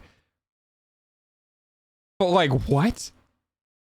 Yeah, it can either be subs, unless I mean it's occurred in purchases under like fraudulent activity towards your account, where somebody buys subs and then does a chargeback or something. You know what I mean? I don't work know. for. Okay, we're an established company, Milky right? Way. So this is not abnormal. We had some of our talents verified, like by Twitch, and had their. I really want. Thank you for the fish rub. I really want there to be something more specific, like there have been multiple chargebacks for subscriptions on your account. You know what I mean? Like, if you ban someone, the whole fog of war thing doesn't matter. People are gonna fucking figure it out. There's no fog of war here. Just tell people what happened so that they can turn around and say yay or nay. I hate this. I hate the whole fucking ambiguity with how Twitch handles bans. And also, hey, remember that whole transparency thing that happened in like March? Let's see how crazy I am. Hang on, let's go see when this happened. Let's see. Twitch ban transparency.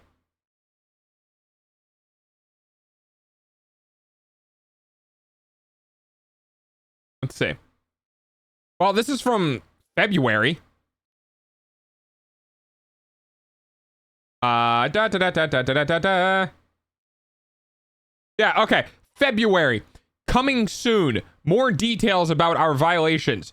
When you're streaming for multiple hours, it can be difficult to know where exactly the violation occurred, so we're taking additional steps to minimize confusion about what went wrong. Soon, for violations of most of our policies, we will be sharing the chat message or snippet of the stream that led to the enforcement. So I guess this just doesn't count then, huh? It's like in YouTube, people found out that it inspected the page of their band, had the information for the real reasons of their band, That's crazy. Damn, that's funny. revenue enabled early on. And even though the accounts were verified by Twitch, several members of Face Connect immediately had their accounts Uh-huh. banned right after. You know why? Probably because people were buying subscriptions to these accounts that had not yet streamed. That's Ah. Yeah. There it is. There it is. So I want you to understand this. And this right now, okay? I want you to understand this. This is a bug in the fraudulent activity tracker. Okay? How can a channel that has never streamed get subs? Oh, well, they can't. So it's fraudulent activity. I work within my own sphere. I don't refer to anything else outside of my own development sphere. Accounts that haven't streamed getting subscriptions is fraudulent activity. Done. No, motherfucker. Because Twitch, makes people partners immediately if they can prove that it's their account. Remember Justin Bieber, who had like his first stream recently, and people were like, how the fuck is he partnered already? He didn't do any of the stuff for partnership. Hey, surprise! You don't actually need to do any of the shit for partner if you're big enough. So you know what would have happened? If Bieber went on his account and got partnered and went, hey guys, I'm gonna stream next week. I hope to see you there. And everyone loses their fucking mind and goes over and starts getting subs for the channel. Flagged for fraudulent activity. hello, Nice swap. imbecile. But you, the person who made the fraud activity tracker, went, well, they've never streamed before. How are they getting subs? It's fraudulent activity. And I was like, you dense motherfucker. The only way people can get subs is if they go through the system of getting approved to get subs. That means someone in the company had to do the approval process for them to be able to get subs. You dense motherfucker. Had been verified by Twitch. And they've been banned for fraudulent activity. And we see this happening to other VTuber agencies as well, such as Sucks VTuber Agency, their VTuber Malfina, Oh, I remember also this. getting banned for fraud before she even got to debut. Huh. Did you think I was done? Because I have more. Here's Aphrodite. Mythos, there you go. Man, Aphrodite is part of Mythos, another VTuber agency. Yeah, I know some of my But shit. why are you getting so out of sorts about this? Why I love that she's equally as pissed that this is high. This is so fucking dumb, dude. why are you reacting so harshly? So what, this guy made a faulty system. Maybe he's like a little bit apologetic or something, that Oh my god. Sorry. all these innocent people got banned for fraud. All these people potentially losing out on their livelihood. Okay, Yep. I had to cut that because I started schizo rambling for too long. But anyways, okay, the point is, look at this guy. Dude, I swear to God, streamers basically share all one brain cell. I called this out. I literally fucking called this out of like, as an ex-software engineer, yeah, shit happens. And we need to understand that shit happens in code. And that sometimes we fuck up. Even if you think you are 1,000% correct, you go double check. Because, I don't know, dude, the code grew legs and walked away. Like, you just, fucking trillion dollar companies can't even get their code to work right. You think your dumbass who has a 180 IQ and went somewhere else is gonna be completely perfect? No, because your code has to interact with other people who are idiots. Shit's gonna break somewhere. And if you think you have the fucking audacity to go out in the public and tell other people that they're wrong because your shit that you made is infallible, it's fucking wild. Look at this guy. Good riddance. I was banned wrongfully in 2022 for fraud because I turned the ad slider to max settings. It was never investigated, and it caused my main partner channel to be banned for evasion. 3 years have gone by and never investigated. Time to put fries in the bag. It's Hey, look at almost this. time for Look at this. dogs Oh, early I'll take payment things that didn't using happen your for 800, eyeballs. Alex. Most or all of this user's post. Ah ha ha ha ha ha ha. Wait, what's this other one? What is this one? Oh, you might have built the worst fraud program for Twitch. I don't think you realize how many streamers got permanently falsely banned because of your terribly made program. Oh, I realized, and not all were innocent. We just can't. We just can't shame them and show the evidence. Data doesn't lie, but just like anything, there are false positives which we made good.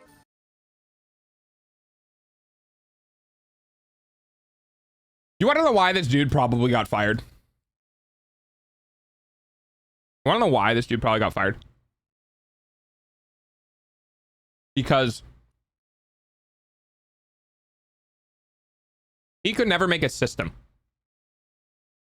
that didn't false positive. Because every time you false positive, now I want you guys to keep in mind, these are all of the people who like, oh yeah, these are all of the people who have a platform to stand on and go, hey, why the fuck did I get banned? You know? And like show people. And then, oh, we should do something about that because that's really bad for our company, and they're waving their fucking paper around in front of people, and we don't want people to see that. Let's go fix that problem, right? The management team or the relationship team had probably so many fucking tickets that they had to go through internally to undo all of the false positives that your system did. It was actually costing the company money because you couldn't fix your system to stop doing false positives, and it was flooding the service desk. Not that Twitch, you know, doesn't probably Zendesk their tickets to fucking India. But like, when you start fraudulently banning sizable platforms and sizable people who have people who have platforms, and they have to go directly to Twitch contacts, and it's now a bunch of Twitch contacts are like, oh, you know, we're sorry. We'll double check. We'll make sure that this is right. You know, we get false positives in our system. You do that enough times, dude, you're gonna get the fucking axe, because the money they are paying you is now paying you money so that they have to pay their service desk more money to deal with the bullshit you made. Really? Is that why it took several years for members of FaZe Connect to get unbanned? Even though there was no fraud? Like, you guys in the audience are just gonna have to take my word for this one. But I'm gonna lay my reputation out on the line here. I'm gonna say FaZe Connect has never committed fraud. Hopefully that doesn't age poorly. If we ever have committed fraud, it's outside my knowledge. There it is. Okay. But I'm going to say, with reasonable certainty, as far as I am aware, very big asterisk. YouTubers got banned for fraud at around the same time for around the same types of reasons that FaZe Connect kinda just got cut. So forgive me for not being particularly sympathetic towards you, Tarfu, but you are a fucking asshole. And your system was fucking dog shit. That is the best way to end that video. Holy shit. Yeah, I get just as heated with this shit. Like, I get just as heated with this. Because the normal human reaction is to say, yeah, you know, I try to make a system that caught as many people as I could, and try not to do false positives, but it's really hard because there's a lot of niche cases that we try to develop around, and that's pretty tough. So, you know, management didn't want niche cases to get through. We wanted to be heavy hammer with it, and unfortunately, that just meant a lot of people got it. Oh, okay. That's it. That's all you need to do. Right? That's all you need to do. And that's it. You're done. You only need to say that once. You don't need to reply to fucking everyone in the thread. You say it to one person, you mute the thread, you never come back. Because honestly, that's all you can do. You just say, it wasn't perfect, we tried our best, and we move on. You don't double down, triple down, octuple down, nonventillion down on, no, it's perfect, you're the one that's wrong. Is it me? No, the children are wrong. Like, you don't do that, dude. Maybe maybe you would still have a job. Oh, fuck, man. Like, this caused real stress, real livelihood stress of people worrying about whether or not they're going to be able to afford their fucking home or eat. You know what I mean? Like stress that puts people into situations that exacerbates medical conditions and puts people into hospitals. You don't fuck around with this.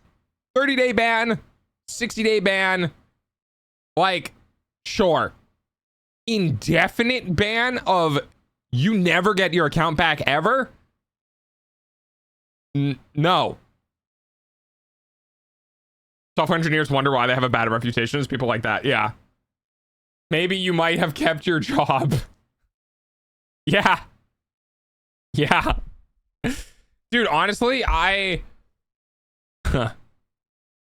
know there's probably an NDA. Okay. Hi, Fag.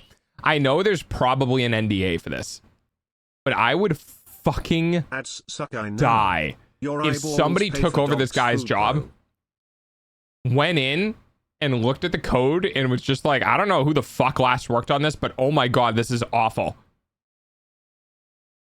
I would, that's all it needs to be said. I would just love for somebody to come in after him and just be like, yeah, I looked at this. It ain't good. Dude, it would fill me with such happiness. I don't. Okay. Dog needs to hang on a second so I don't say things that get myself in trouble. I don't think you should ever wish ill harm on any human being. However, I will say, you're not getting any fucking sympathy from me because you got into an accident. Don't care. I don't care. You could be missing all of your limbs and have to work on a computer through a fucking straw. That doesn't make you inexcusable from being a dickhead. It's just that in the public eye, if I'm an asshole to you, I'm being an asshole to a paraplegic person. But if the paraplegic person turned out to just be a dick, that's not my fault. So I don't care. Asterisk. Big asterisk. About the injury. You're just being an asshole.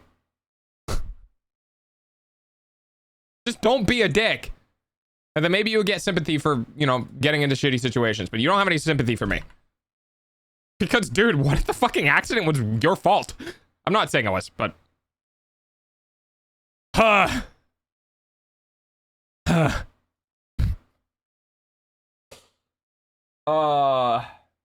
Well, I don't know what I did with there. I am hoping that with these changes, there's some level of bettering at Twitch. Long-winded way of saying I don't care that you broke your elbow. Yeah, pretty much. Anyway, hey, thanks for the video. I appreciate it. We're 2 hours into this. Took me 2 hours to get through that video. That's gonna be the mainstay of the VOD. But I hope you guys are having fun. Let's see. Oh, okay. So let's go to. Oh wow, Mimi did a bunch of stuff. I've seen some of these. So, you know, credit to Mimi for putting stuff in the React channels. I have seen some of them. I guess our minds are just similar enough that I've seen them. Now, that being said, I'm gonna go to the React channel for the under 18 because I have not been going through these.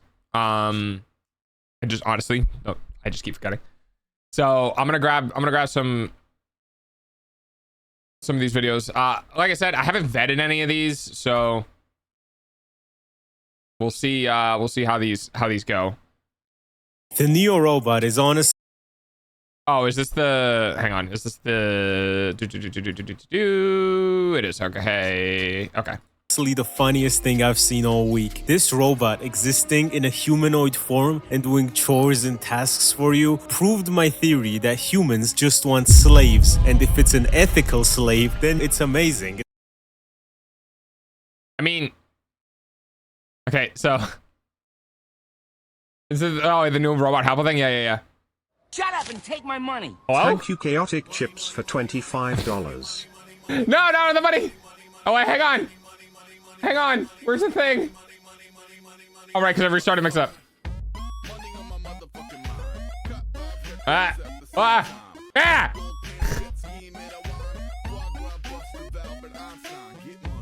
Hi, Chips. Thanks for the dono. Thanks for the $25. I don't know why, but hey, thanks. I'll take it, I guess. I'm good for this month. I'm pretty good for this month. But I'll put it towards something in the 2.0 or the house or all of the other things that I need to, you know, develop. Money.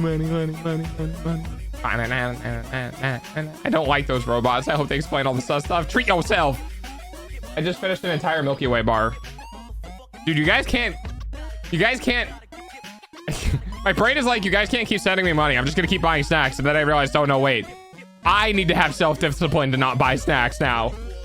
Before, I was just not making enough income from month to month that I couldn't afford snacks. And now I can afford snacks. And now I'm just like, I can't buy snacks. Dude, the amount of candy, snacks, sugar, and shit that I had last month. Dude, I had 3 Japanese snack boxes last month. So good. That's in the video I sent from the thumbnail alone. It's an anime that we talked about on stream before. I should convince Mr. Pudsey to buy me a large bag of dum-dums. Me when I get into a sack. Money. Murph. I missed the thing. Murph. Thanks. I'm still trying to convince you to watch it. No, we'll get to it. I just need to do something for the under 18 chat because I haven't done it in like 2 months. So It's a robot. oh yeah, right. Yeah, slavery.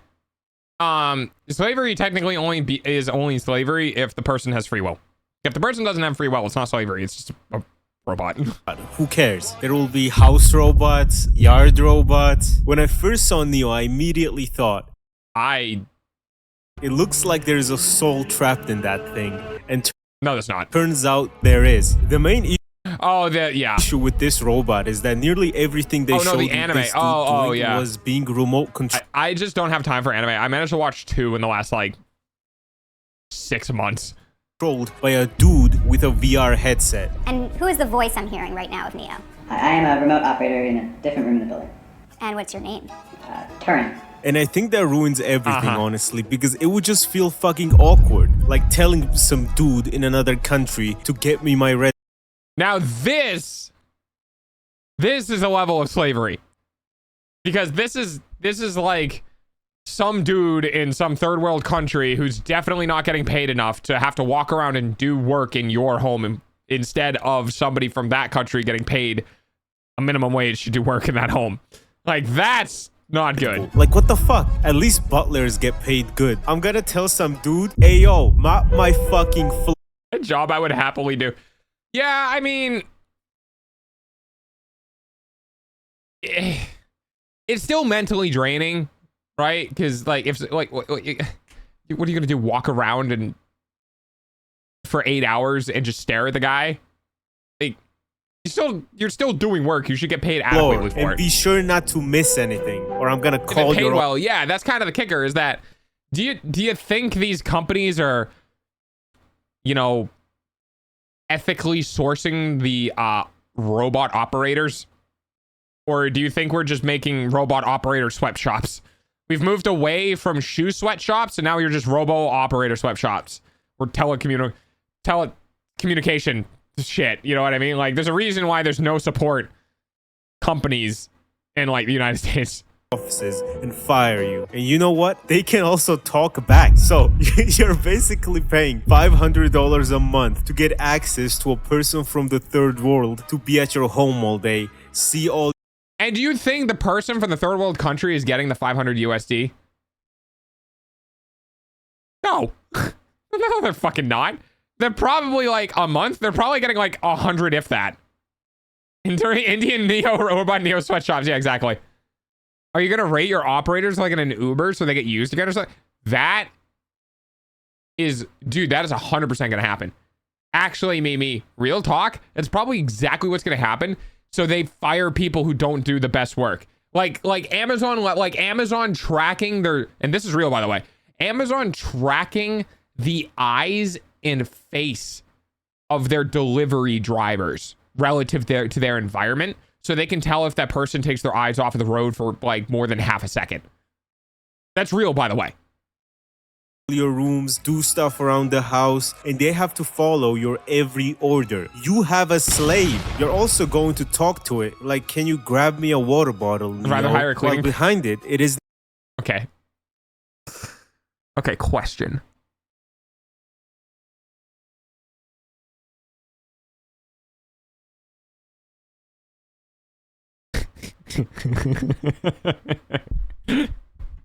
Sorry, I'm trying to build a scenario in words in my head.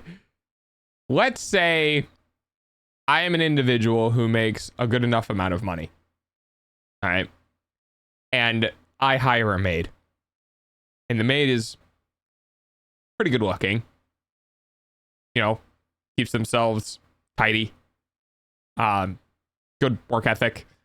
General conversations seem to be going well. And you're like, you know, maybe we go out for a dinner. Maybe we go do stuff. Maybe I want to learn more about this person, because maybe shot in the dark, random fucking shot, you just like it happens to work out, you know? Because human beings are more compatible than you think. You can be picky as much as you want, but shot in the dark, shit works out. Now it's, if I date them, am I paying my own partner to do work in my house? And if the relationship progresses, do I like, is it like ethical? Because at that point, it's their, you like, what happens if it's their home? You have to find a new maid? And now you get into a really weird situation of like, sorry, you can no longer be my maid. My maid. I have elevated you into partner status. And then I'm like, okay, well, I still want a maid. I'm gonna go hire another one. Cause at that point, it's like, I have a partner now. You get a new maid. The maid is also a hot female. And you're just, well, male, whatever they are. And it's just like, oh no. And now there's this constant overhang of like, we went from that relationship to what we are now. What are you going to do with that one? I just can't imagine. I can't imagine of like what you like, because that's not, okay, it kind of is. It's not a completely unbelievable situation, right? Maybe you hire a maid and it's some old lady and like she's just really happy to go around and help people. You know what I mean? More of a mother person, right? Like somebody fucking 15 years older than you, nothing's gonna happen, right? And it's like, oh, it's great. But what happens if they're like, 3 years younger than you? What the fuck do you do then? You just be like, no, I'm sorry, I need a butler. I cannot risk liking my house worker.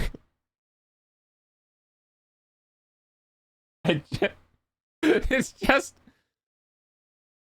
oh my god, it's such a funny fucking situation. Honestly, it requires a huge conversation if they wish to continue to be paid or if they wish to hire it out. And that is a you problem. Yeah, sugar person, I definitely considered about that as well. Like, maybe they're into that dynamic. Maybe they like that. I don't know. I don't know. I think that's like, what is that, FinDom, financial dominate, or like whatever? Like, I don't know. What happens if you stop being able to afford it? This entire situation in my head is fucking hilarious. And ultimately goes down the path of don't date your workers. You fire them first and then get to know them. You don't, do not date them while they are working for you. Sorry, I maids and shit from Robot. It is Vikanesh from Delhi trying to feed his family. Hey Neo, you missed a spot here. So obviously with this comes privacy issues, right? Do you want some random person you've never met and never will meet coming into your home and talking with you? They also collect all the data from your home to improve the service. New skill set is unlocked and you have met Shredcoon. If you buy this product, it is because you're okay with that social contract. If we don't have your data, we can't make the product better. I'm a big fan of what I call like big brother, big sister principle.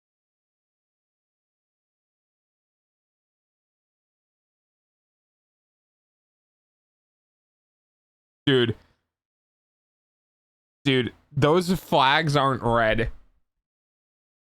Those flags are fucking crimson. Those flags are painted in blood.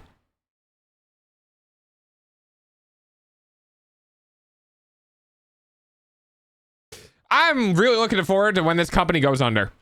Right? Big sister helps you. Big brother is just there to kind of monitor you. And we are very much the big sister. Depending on how much you want to trade, we can be more useful. And you decide where on that scale you want to be. The good thing is that the operator will not see you because your face will be blurred, and you can set no-go zones and they cannot connect unless you approve it. But that's not really... I'm sorry. I'm sorry. They cannot connect unless you approve it. I'm gonna put this wild idea out there. This crazy tinfoil hat conspiracy theory like nonsense, right? What happens if your service centers get hacked?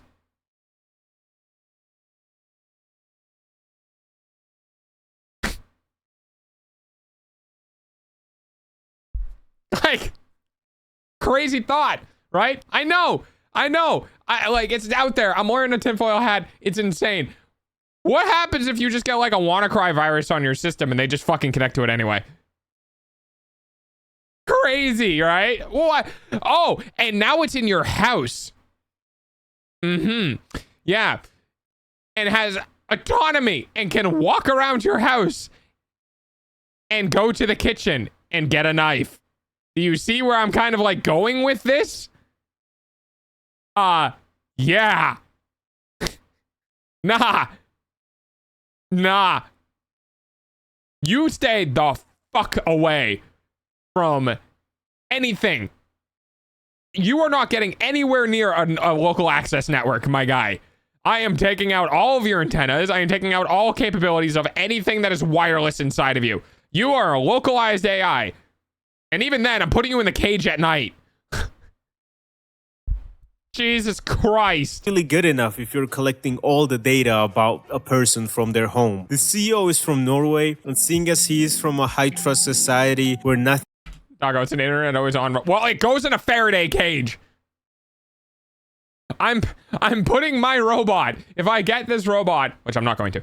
If I got this robot, it is going into a cage that is made to contain people, and then it's wrapped in copper to turn it into a Faraday cage. That bitch is not getting any fucking wireless frequencies. Nothing bad ever happens, and everyone follows the... Locked into the Iron Maiden, but no spikes. Exactly. rule. I will release you in the morning when I am comfortable to release you.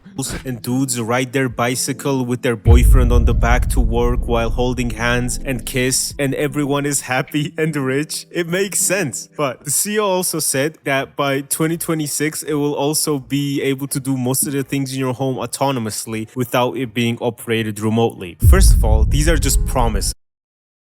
Okay, now what I would say. Now.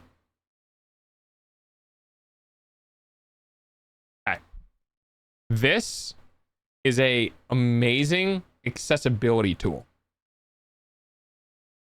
Like people who can't walk. Okay? People who can't walk, putting on a VR headset, holding the things, remoting into their own robot, and using like the point and click movement system that you would have in VR to move around the structure and be able to make food and like get things and then come back into the room and then hand it over to yourself where you are. You know what I mean? Or like if you don't have decently opposable limbs and there are specific tasks that you can't really do because your prosthetics aren't that good or whatever, right? Amazing like medical uses, right? Amazing medical uses, amazing ways of human beings. Even if you get like a neural interface, like a generalized neural interface, so that full paraplegics can potentially control the robot to try to take care of themselves. Brilliant. Amazing. You don't even need to be connected to anything. It's just all on the local network and it's like that. Awesome. Or caretaker for aging adults. Again. Hi, Giga Chad. Again, potentially amazing. This shit, on the other hand, is fucking scary. But the only thing they showed it doing autonomously was opening the door and taking a glass of water from a dude. And frankly, I don't trust the promises of AI companies, man. Especially when it's $500. If you hit another one of these stupid low frequency dong things, I am going to lose my goddamn mind. It's like every other sentence with you. Stop. A month or 20 bands for the ownership. You're paying for the things you will get later on today, and they're not. I'm gonna start counting. Fuck you. Not here yet. It's like open. Chat, do me a favor. You want to have fun? Every single time you hear that dong, that weird fucking low frequency beat, I want you to start adding numbers in chat. Count for me, because I got a feeling we're not even halfway through this fucking video. We're gonna get to 50. AI, like, oh god, bro, we are so close to human level intelligence AI. We just need a couple more trillion dollars and we're set. Whether we burn 500 million a year or 5 billion or 50 billion a year, that's 2. I don't care. I genuinely don't. Just so we're clear, the world has spent 1.5 trillion on AI, and all we got in exchange as of now is extremely realistic racist Instagram reels, fake school essays, Twitter bots, That's 5. and 1984 That's 6. levels of spying. I would pay 1.5 trillion to not have any of this. 7. For example, they gave the Wall Street Journal a demonstration of Neo with a bit of an older model, and 100% of the things they showed Neo doing, it was being remote controlled by a dude in the next room. It took Neo about a minute to fetch water from the refrigerator like 10 feet or 3 meters away, and took it 5 minutes to load 3 items into the dishwasher while it was being remotely controlled. I do actually like the design though. It honestly looks cute, and it is very easy to make humanoid robots look creepy. So they did a very good job with the design. I also like the safety features they added, where even though it can lift a lot of weight, it cannot crush a walnut or touch anything that's too hot, heavy, or sharp. I don't know if it can smother you in your sleep though. Yeah. I'm literally looking at this. I'm looking at this like, oh, it can't do this, that, and the other thing. I mean, like, you mean the artificial limitations that you put on the robot, saying that the robot can't do it, and then the artificial limitations that you put on the robot being lifted because somebody got into your rules and turned it off? We'll have to see about that. If this robot was actually autonomous, then it will be amazing, because I'm not gonna feel anything telling a wire back to fetch me a Red Bull, mop the floors, do the dishes and stuff. And when they start inevitably protesting for rights, like Detroit Become Human, I will be the old guy throwing bottles at them. But the fact that there is a human controlling Neo, knowing how you live, your habits, the people you are hanging out with, and you have to say, Neo, go ahead and do the dishes, while you know behind those eyes there is some dude in the third world operating all that. It's just weird to me. I do agree with the CEO that it does not need to be perfect at all. If it does chores even slightly well, I am happy. You know, there's this new trending concept now called AI slop, right? I do know. It's a very powerful concept. Oh my god.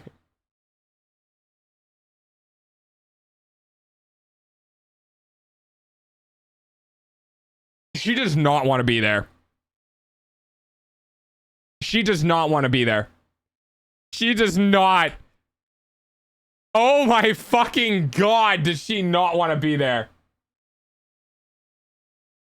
And she's not even hiding it. Like, Dude, I'm autistic as fuck, and even I can read that face. That is that is unbelievable. Chores even slightly well, I am happy. You know, there's this new trending concept now called AI slop, right? I do know. You know what it is? It's, you know, I'll even digest it. I'll even fucking, it's that eyes closed long head nod. The eyes closed long head nod of, I can't believe I have to. Yeah, I know. Yeah, I'm not an idiot. It's like a sarcastic nod. Dude, I've had to spend so much of my life trying to figure out how to read people that I've gotten a little too uncomfortably good at it, because I don't know it naturally. I know very specific things that happen to people's faces that mean a specific thing. I do know. But her eyes closed in the middle of it, and her eyes didn't open until she's done saying the sentence. That's what I'm talking about, are the levels that I had to recognize bullshit on. This is very... That's fucking bad, dude. Oh, hey, how'd that go, Dreamin'? powerful concept of, let's call it robotic 11, okay. slop. 12. It's the most useful kind of slop. Because... No, dude, because if it was fucking useful, it wouldn't be slop. No one's calling like medical AI imagery like medical AI slop. No one's fucking calling it that. Slop is slop because it's garbage and it's not useful. Yeah, it's slop. It's glory. You know what it is? You've taken e-waste and AI slop and you've rammed it into some sort of amalgamation of a monster. Now we have e-slop. If you put all of my glasses from my dishwasher in my cabinet, I'm pretty happy. It is going to be...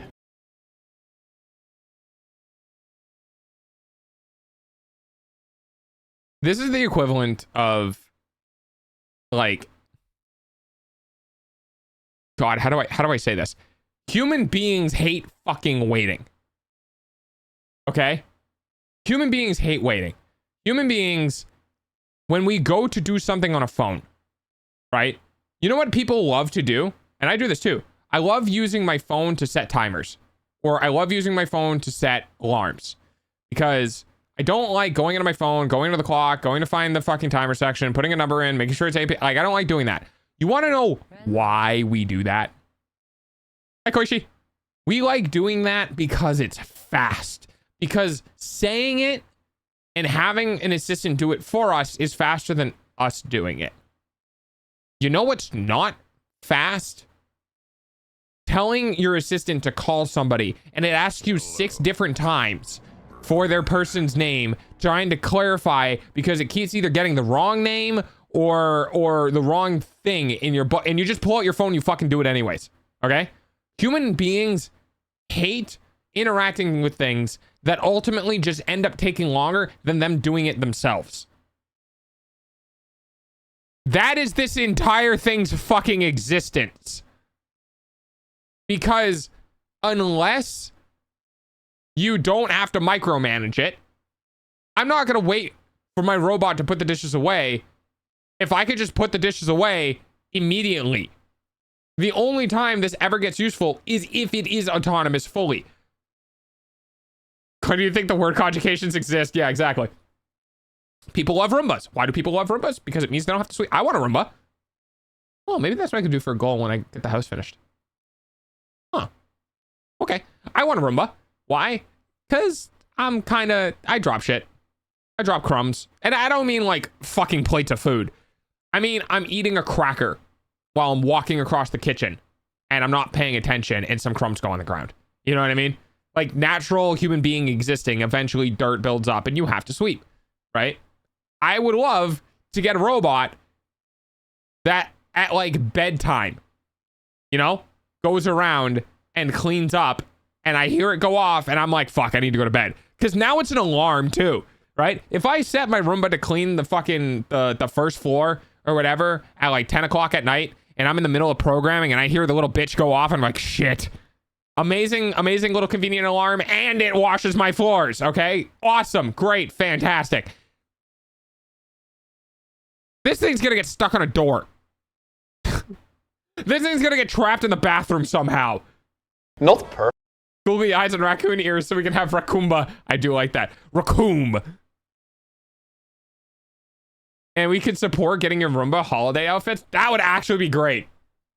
I think a Roomba would be fun for Stabby. Yeah, you put a little tail on it. Toggo gets a Roomba cam. You just see the different outfits. I put a little camera like on the Roomba station. Just like got a little, yeah, dude. I could make that into content, and plus then I can write it off on my taxes. Everything I buy, you bet your fucking ass is going into streaming and or video creation in some manner, dude. Some manner. I'm writing that bitch off somehow. Perfect. Give the Roomba a Christmas hat. Yeah. But back to like just incredibly useful. But needing to use an app to schedule an expert to tell them what you need and stuff. And there it is, dude. This is exactly what I'm fucking talking about. Why do I gotta sit there on fiddle on my phone and set something up like I need you to fold on, I need you to get the DJ, okay, now it's scheduled. Or I could just go to the dishwasher and take the same amount of time and put away the dishes. Also got to shoot at Daisy Outdoor Products Youth PB. You'll shoot your eye out, kid. no, man. On their way. No, that's another side. The robot got stuck in the washing machine. Master, can you Master, can you unstick me? Help, I am stuck in the washing machine. Website, it says it can put dishes away, turn off lights, clean up trash, and water plants autonomously. And you can schedule. I love it using the super expensive vacuum. I don't know, man. On their website, it says it can put dishes away, turn off lights, clean up trash, and water plants autonomously. And you can schedule an expert to bartend party. It turns into a turtle. Master, I have fallen. I can't get up. Do laundry, feed the pets, and tidy the entire house. If I know anything about tech companies, is that they love exploiting India for their cheap labor and knowledge. So with them getting $500 a month, are there gonna be offices in India where there are like 5,000 Indians in the VR headsets? Dude, this is so fucking bad, dude. This is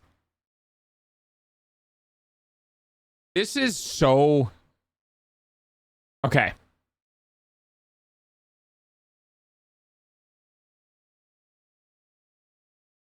This is literally the epitome of new age slaves. Like maybe at our current point in history, people don't realize the fact that, yeah, we don't have black people working on farms anymore. You know what we have? We have Asian people working in factories. Like, hello? Slavery isn't gone. We just put it somewhere else. Well, yeah, but you get the idea. Like, it's not gone. We just took the people that were slaves and just changed it to some other people. Like, it never went away. And we're now making systems that depend on this. Or the child labor factories. Yeah. Like, this is going to make that situation so much worse. This is going to make that so much worse. It's going to be so much worse. Because now countries are going to be like, no, we want to have our people enslaved. Because all of the people at the top of the country, all the people who get to make the laws and own the military are all going to be like, nah, dude, I make so much money from this. Controlling these things for $300 a month. The main thing is, I hope they don't open any offices in Eastern Europe, because as soon as you tell some dude to mop the floor, they'll start swinging hands on you through the robot. Hey, bro, who am I to mop your fucking floors, bro? This is like that one. Is that Romania? Wait, was he talking about Romania or Bulgaria? I don't know. That's the first thing that popped into my head. Advanced AI code writing company that turned out to be 700 dudes in India writing code, or like. Oh my god. This is exactly what I'm fucking talking about when I talk about the AI bubble, man. Is it flag of Georgia? Yeah, I have no idea. That's what I'm talking about. Like, oh, our AI. Like, dude, it's a fucking algorithm. You just have a bunch of math variables that go through a thing and then produce an output. Like, that's not an AI. Our AI. It's literally just humans. I mean, I guess fucking Jahid from accounting counts as an AI if you want to dehumanize him. Like, I guess we're all AI, except, you know, minus the A part. So we're just what, OI? We're just organic intelligence. Our AI relies on OI. What's OI? Don't worry about it. Like Amazon's just walk out technology, where you just walk into a store and just walk out of it, and it automatically scans and charges you for the products you buy, which is, again, hundreds of workers in India watching you shop. AI.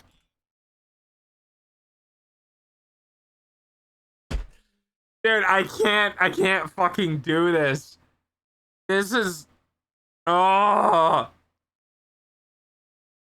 Yeah, that's where we are right now. Investments accounted for 92% of US's GDP growth for the first half of this year. And most of it is shit like this. So you guys understand that okay, for the hang on.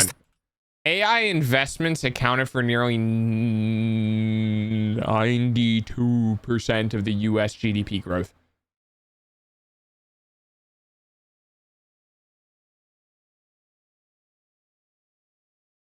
Hi, Rookie. That's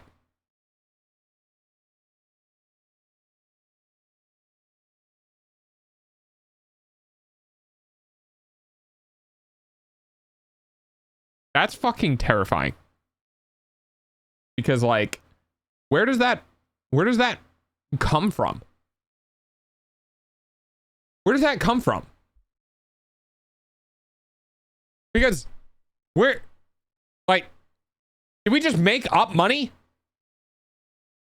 Because I have a weird feeling that, like, other countries aren't really investing within our country, right? Like Nvidia is primarily United States based. Like, the GDP growing by that much, but how? Because doesn't that mean, okay, maybe I'm not understanding the GDP as a core concept, but wouldn't that mean other country money coming into our country and increasing our GDP? Like, we can't increase our own GDP. It doesn't work like that unless we become more valuable. You know what? Fucking never mind. Next. Half of this year, and most of it is shit like this. So you guys understand that the American economy would just explode without India, right? Like and subscribe and goodbye. Yes. 100, 1,000%, 100,000%. If it wasn't for India, like, it's gonna happen, dude. We're gonna have a world civil war or something, man. The people who are basically put in sweatshops to do this work are just gonna be like, yeah, we're not doing this anymore, and we're all gonna fucking collapse. It's gonna be awful. 20 bass booms is great. Love that. All right, what the fuck is next? You know what? I want something that doesn't infuriate me. Let's go watch Brennan Lee Mulligan fucking pretending to be a CEO of Oreo. Where is it? Where's the other reaction? Oh, there it is. I've already seen this and I love this video, so I'm gonna play this one.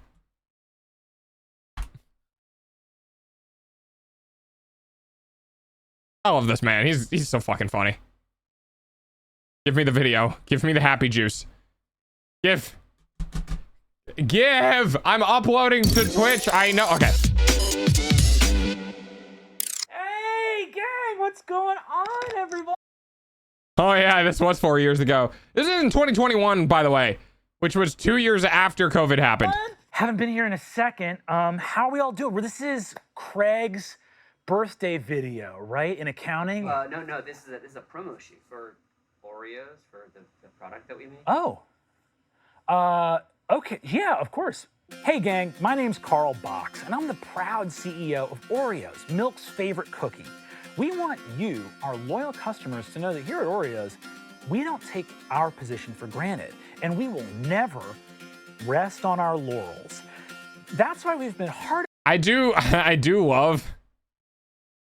love and hate this video because this is kind of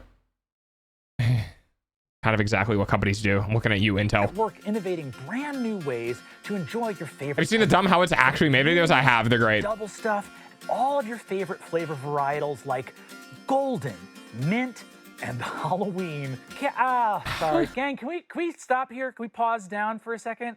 Oh yeah, sure. Yeah, what's up? Sure. Okay. Number How is one, Halloween we can agree flavor? that Halloween is not a flavor, right? And kind of to zoom out for a second, we should absolutely be resting on our laurels, right? Excuse me? I'm not gonna narc on you guys. Just keep cashing the checks. You don't have to come into work. It's Oreos. We work at a money factory. Like, I do. I mean, you do eventually get. I love these free frames. You do eventually get to the point where, like, you just, if you automate enough of your company, you just, what do you do with the money? What do you do with the money? You know, Oreos could be pretty well, automated. You just need to fix the machines every now and then. Like, you just literally print money. Go home. Golden isn't a flavor. Golden is a flavor. It does taste different than normal Oreos. I think they're vanilla though. But you're right. No, gold is not. Well, no, that's not true. I'm sure gold actually tastes like something. Never mind. Golden, the Oreo cookie does not taste like gold. So therefore, the golden part is not actually a flavor that's being used. It's a descriptor for the cookies. But the golden cookies have a different flavor than the normal cookies. Does that make sense? Oh, doggo. Hi, Callie. Can we hold real quick? Yeah, let's go home. Let's stop. Yeah, what's up? A lot of people have worked really hard. Why? We could just make Oreos. I love that. Why? We are just making Oreos. No, we're making crazy. I heard the boom bass too much that I hear it every couple of seconds. Yeah, it was awful. Approved Oreo varietals. Okay. Well, you got your double stuffed Oreo. Cool. Football Oreo, which is football shaped. Your Okay. big stuff Oreo, which is even more. How is big stuff different from double stuff? It's bigger. Sell more. After the smash success. Why not just sell the fucking filling? Just a thought, I guess. Of our birthday cake Oreos, we got to thinking of all the other special events that could use the world's greatest. Oh sandwich God, that's cookies. right. This. From wedding cake Oreos to graduation Oreos, retirement Oreos to bereavement Oreos for funerals. Nope. Hey gang, nope. We're not doing that. People love it. What do you mean people love bereavement Oreos? Focus groups love the taste of them. Yeah, Kyle, they taste like Oreos. Like Oreos. Yes. Strawberry milkshake Oreo. Ooh, that's a good one. Strawberry Oreo. It's different than strawberry Okay. milkshake Oreo. You need to be able to explain what the difference between strawberry milkshake Oreo and strawberry Oreo is, or I'm going to burn the building down. So the milkshake, it has more of like a Milkshake taste. Milkshake's not a taste. It's a consistency. Milk? No, milkshakes have a taste. Why is my Oreo ashy? Oh my God, problem. I want Oreos at my. I would too. What would be funeral Oreo flavor?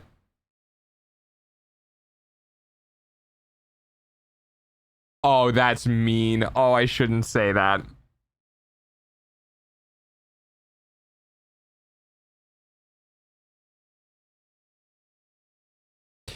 It's a slightly salted Oreo from the tears of the people who are there. It's got a slightly salty chocolate. It's like slightly salted chocolate.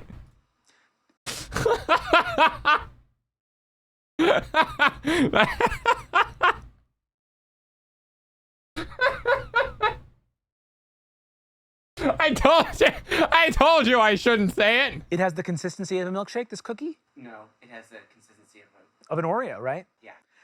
Our 4th of July Oreos were such a Like smash seasonal, hit. yeah. We had to introduce our Civic Holidays line. Make sure to try our Smoky Barbecue Labor Day Oreos, our Caramel Memorial Day Oreos, ooh, it's a mouthful, and our Green Tea Arbor Day Oreos, now with real wood.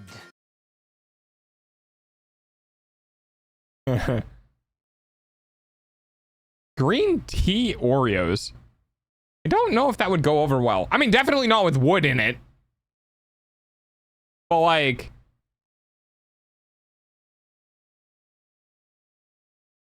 could maybe. Well, no, those probably do exist in Japan. I was thinking like matcha Oreos. It tastes like grass. Yeah, I just looked at chat. And I see the first thing I see is matcha Oreos. Yeah, exactly. It would go over great. Matcha Oreo Japan. Yeah, they have to have them, right? Can I go check on that notification? No, it's gonna stay there forever. It's probably banana. Hang on, I'm gonna look it up. Matcha Oreo. Yep, they exist. All right.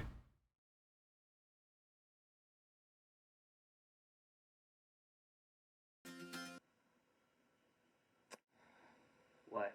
I need you to be able to tell me what's wrong with this without me explaining it verbally.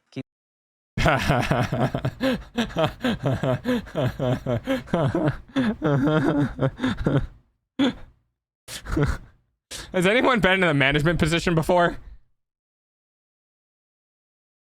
Oh my god, Knight. Has anyone been in any level of management before? Because like, no, I feel that in my soul. Yeah. I'm gonna play that. I'm gonna play that back for you just one more time. Just listen. What? I need you to be able to tell me what's wrong with this without me explaining it verbally. Keep going. Okay. Yeah. Gluten-free. Oreos are already gluten-free. Hey, everybody wins there. Android Oreo. Android part like the phone. Wait, do they not touch upon that? That's easy. They're already chocolate! I get it. You're losing your mind. Did you guys not? Wait, you guys know Oreos are gluten-free, right? Or are they gluten? No, wait. No, wait. Hang on. No. They're not gluten-free. They're vegan. That's what they are. No, they're definitely not gluten-free. Sorry, that's the wrong thing. Wrong thing. I'm taking that back. No, they have wheat in them. No, the thing about them that caught me off guard the first time I figured it out is they're technically vegan. That's what it is. Jesus Christ. If you have a gluten allergy, do not eat Oreos. I did not tell you to do that. We made the perfect cookie 100 years ago. And now there's no work left to do. I'm telling you, we did it. We won. Go home. Go home. Raise your families, raise your children. Stop making new Oreos. No, I still think Hang on.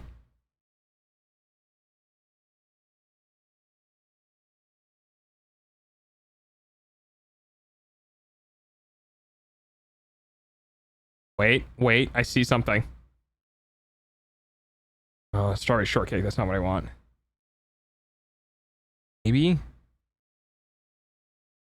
I think I found strawberry Oreo. Dude, I have been having such intense Of course it's in Japan!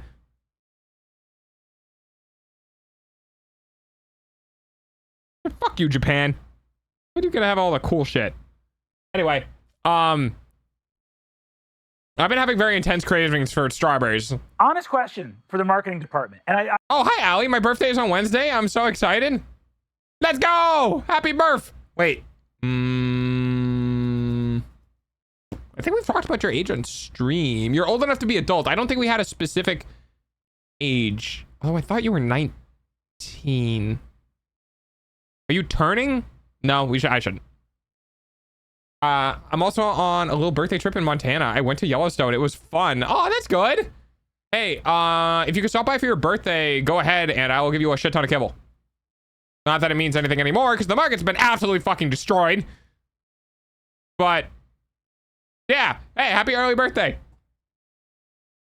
I hope everything goes well. You'll have to pop by sometime when you've been done with birthday stuff and let us know how it goes. Burn it. I am 19, I'm turning 20. Are you proud of me that I remembered? Does this mean that you're gonna stream on Wednesday? Oh, wait, shit. No, it doesn't. You have to come back on Thursday. Oh, if you're in the Discord, you can tell me. and then I'll just add it on Thursday. It's fine. I really sincerely mean this. Does anybody here sincerely believe there is someone out there who hasn't heard of Oreos? Do me one better. Do you believe there is someone out there who hasn't already had an Oreo?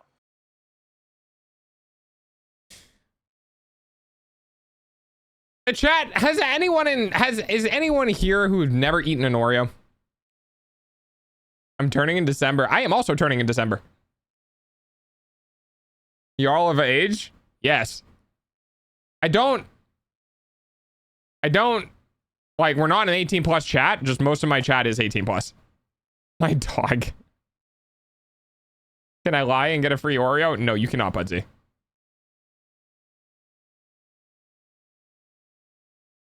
I was 5 until they found out. So proud. I'm so proud of Doggo. Wait, what? Why? Why are you proud of me? What'd I do? No. Then what are we doing? Uh-oh, what's this? It's the new Y'all are making me feel like a toddler. Are you 14 or older? Bizarro line. Because I am an uncle dog, apparently. I am old dog. And from I've never had an Oreo in my life. Pudsy, I'm not giving you Oreos. Putting the fun back into functionally the same cookie. With the new Inside Out Oreo, you got cream on the outside with crunchy cookie in the middle. That actually still think that would go so hard. Would you please allow me to gain such lights that I could possibly endorse myself in endless seams of joy? They don't have those? I don't think so, no. I've been requesting from each humbly and hopefully to either obtain egg rolls or pasta. Okay, the word you're looking for is not endorse myself. I think the word you were looking for is indulge myself. If you want to copy and paste that into another stream, you might want to change that to indulge instead. Because endorse doesn't really make sense there. Egg rolls are pretty good. I would give you egg rolls, but I don't have any. Dog, noted. Thanks. Yeah, no, not a problem. Have you ever considered having a behavior of a market where the sign of sold where B is less than 1 and ABX to permit profit during stock recession? No. My market is way more chaotic than that. Holy nerd. I am. You're not in the Discord. I need to, so I can show the pictures. Yeah, exclamation point, Discord GG. I have never had one ever. Believe me, I'm true thing. Fuzzy, you're lying to me. Stop lying to me. With the oops all letters Oreo, it's just... Oh, hey, they actually do need to sell this. They actually do need to sell this because in my opinion, this would be fucking goated for making like brownies or milkshakes or ice cream toppings or like shit like that, dude. This is people would actually legitimately buy this. They should actually sell this. Yeah, or for pie crusts. Yeah, exactly. They could make so much money off of this. It's got a package of just the part of the cookie that says Oreo on it. And with the dodecatuple stuff.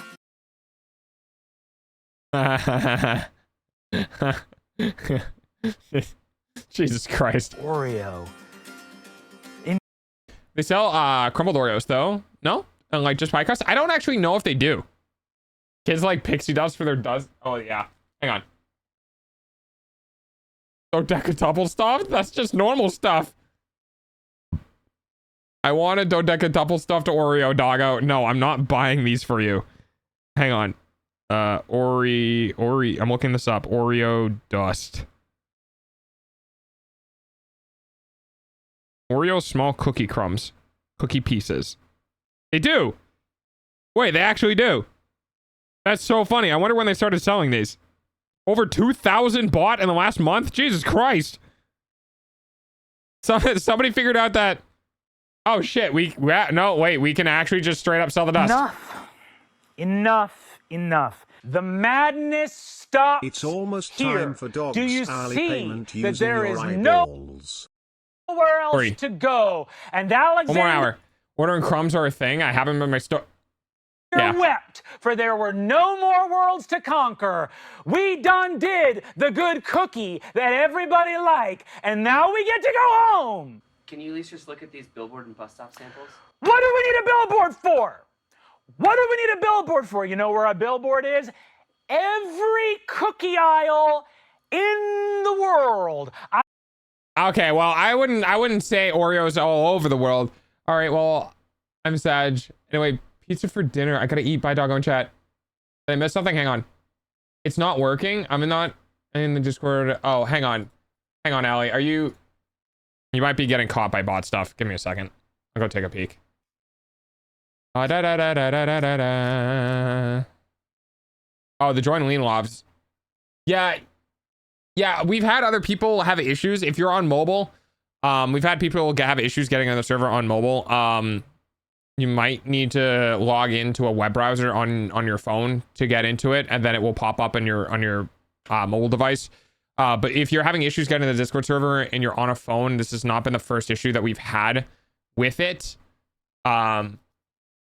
Yeah, when you get some free time, Allie, if you're still here, just let me know and we'll see if we can get you into the server. I've never been to a grocery store and not seen Wait, streaming? half Okay. the cookie aisle choked with a sinful glut of bullshit Oreos.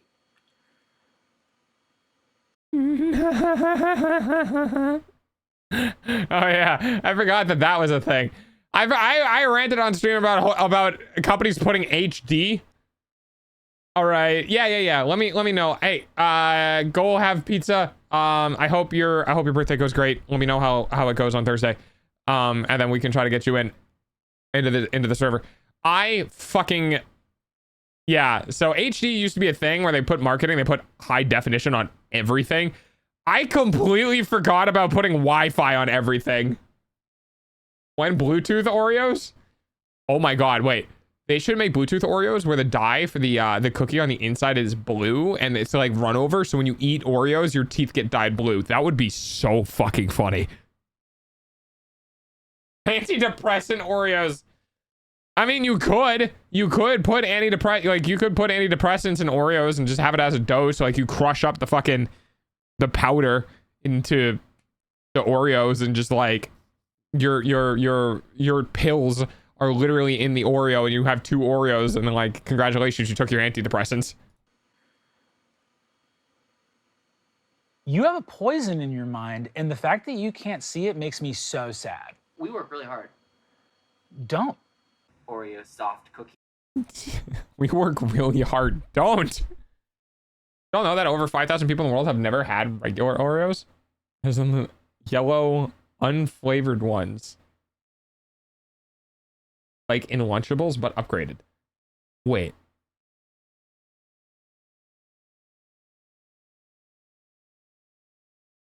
Wait, like the golden ones? They're softer. They don't have ibuprofen Oreos. crispy of an outside. Oreo Thins, they're also quite crispy. Cinnamon bun Oreos, cinnamon latte. So that actually right there is a big brain marketing move. So you as a company don't need to do anything, but if you want even more money, you partner with like Dunkin' Donuts or Timmy's or fucking Starbucks or whatever, and you just release brand Oreos.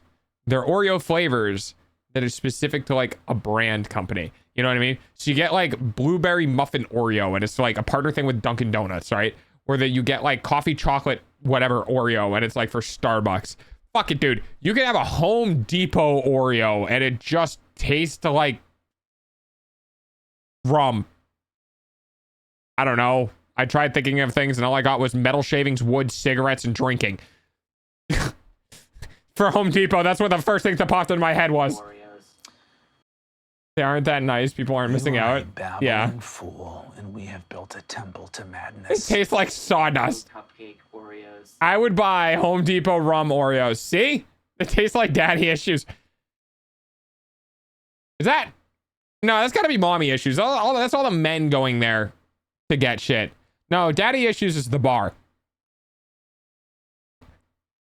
Jesus Christ, I gotta stop. I'm letting all the inside jokes outside. He's like over budget project. I like that one. That one's good. Muffin Oreo.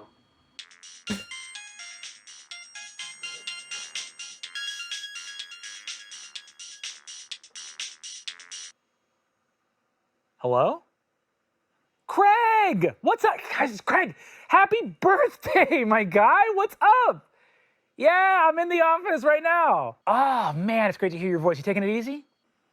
No, you're working 80 hours a week. It's too much, Craig. That must be the Wi-Fi Oreo. Partner with the Red Cross and promote blood drives. Hey, you can do that too.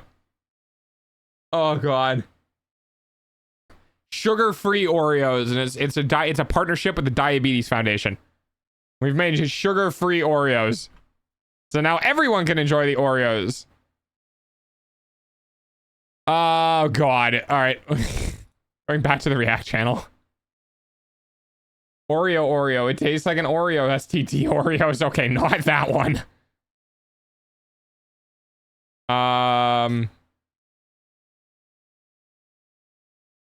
Oh, I love this one. I haven't seen it. This is another one for Mimi. I haven't seen that yet, but I saw an Astacross thing. Ah, this is gonna be great. I fucking, dude, I love this Skeletor thing. It's so good. Hey, didn't they have Dr. Pepper Oreo flavored popsicles or something for a while? I have no idea. I do not like Dr. Pepper. Like, you guys know that Dr. Pepper, if I'm remembering correctly, so I could be wrong, but if I remember correctly, Dr. Pepper was a gastronomy thing that the dude tried making a soda drink that tastes the way that Coca-Cola smells. That's what it was. We here at Microsoft believe that life is full of surprises, like kittens, birthday parties, and finding your missing underage girlfriend's decomposing corpse in the back of your Tesla. That's a reference to something I don't know about, and you know what? I'm glad I don't. You know, the little things. And speaking of little things, we're here today to show you how little of a have Dr. Pepper Oreos, didn't know? we give about you. Because we're about to announce something you've all been waiting for. Is it Halo? No, it's not Halo, no. This is even better. It's time to shit in our hands and clap because we're increasing the cost of the Xbox Game Pass by 50%. Come in my ass, Microsoft. Yes, we're really Kurt Cobaining the only good thing. Oh my God. Oh my God. We've got over our competition. The new Xbox Game Pass will launch with incredible tiers, such as the brand new Xbox Game Pass Willy Dribble and Cum Glaze. But if you're a real gamer and not a fucking pussy, you'll need the Dude, Jesus Christ. Wow, he did not hold back on this one. Version. And when you downgrade to Ultimate, you'll receive a list of perks that's somehow less than nothing, with access to things such as Ubisoft Plus Classic, because we need more Ubisoft. EA Play, because we need more EA. And even Fortnite Crew. Dude, we need a million different launchers for a million different games. We need to make sure that we maintain a public space with our publishing company. We still have our relevance. We are still important. We must exist. We must siphon off all of the money from our developers. We must exist. We must be the middleman between our developers and the customers. We must maintain the middlemanship. We must control all the developers. God. Wow, that's less than P. Diddy's sentence. You can absolutely trust me to gaslight you all into thinking that this is somehow good news. You can trust me. Good news, everyone. Cool. I mean, look at this picture of me with puppies, flowers, and shit. Fuck. Oh my God, wait, hang on. I want to see Skeletor with the furries. Flowers and shit.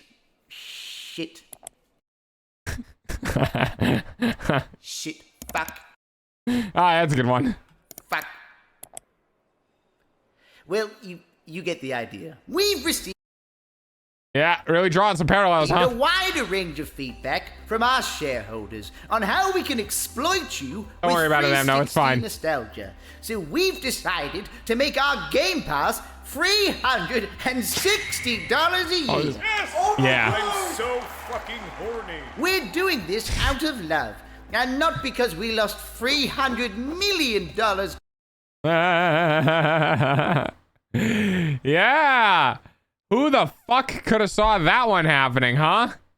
Who could have possibly imagined that putting one of the most popular games on a Game Pass would lose you a shit ton of money?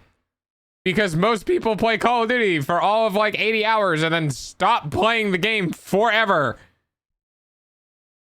Yeah. Who would have thought? That's crazy. Thanks. I'm glad you lost money on your stupid fucking subscription service. Putting Black Ops 6 on the Game Pass. Now you might say, but wait a minute. You made more than the GDP of Andorra with the Game Pass last year.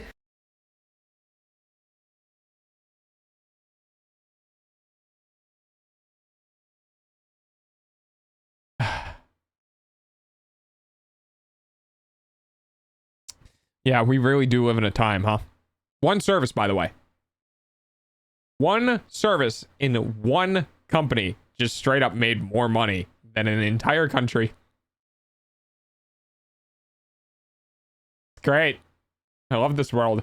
Let's just consolidate all of the wealth into one place. 300 million in comparison isn't even a tiddlywink of cum in a porn star's cum shot. And to those fans we say, have you ever tried shutting the fuck up? The future of Xbox, much like a child with spina bifida playing Twister, doesn't stand a fucking chance. For some reason, we've decided to shoot He was very angry when he wrote this script, I can tell. ourselves in the foot and fuck over.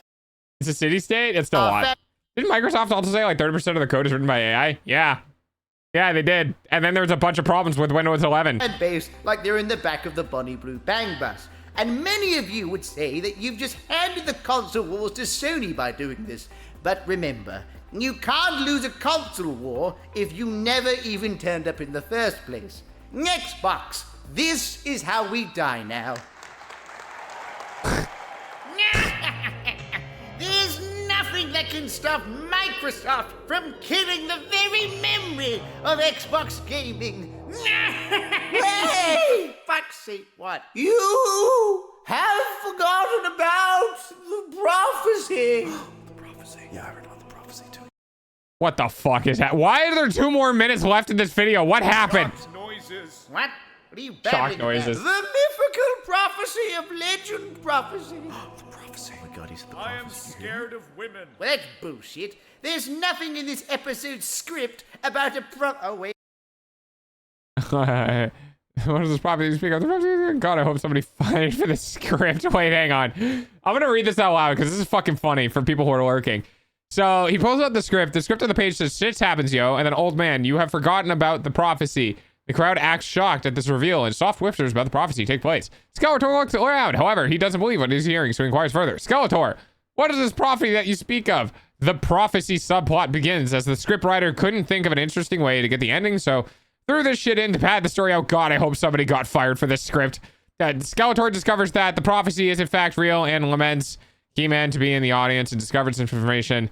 He-Man, I'm starting to think we don't know how to end videos anymore. If you're reading this, I recommend calling Tom a hack fraud. Wait a minute. No, there it is. Oh wow, it does say that. And also, we're in this episode for some reason. Well, that's just lazy writing. The prophecy. I like shit like that. I love shit like that, dude. That makes me. I love dumb shit like that. It's so good. He states that there is a. I'm scared of women, random stranger. Oh, I'm also scared of women, a random stranger in the crowd. I'm not. I fucking love women. Chosen one who has Most women. Some women are actually scary. consumed the most Mountain Dew and Doritos and has ascended to the highest form. You guys do realize that Mountain Dew and Dorito is going to become a dated reference, right? You know that, right? Like Mountain Dew and Dorito.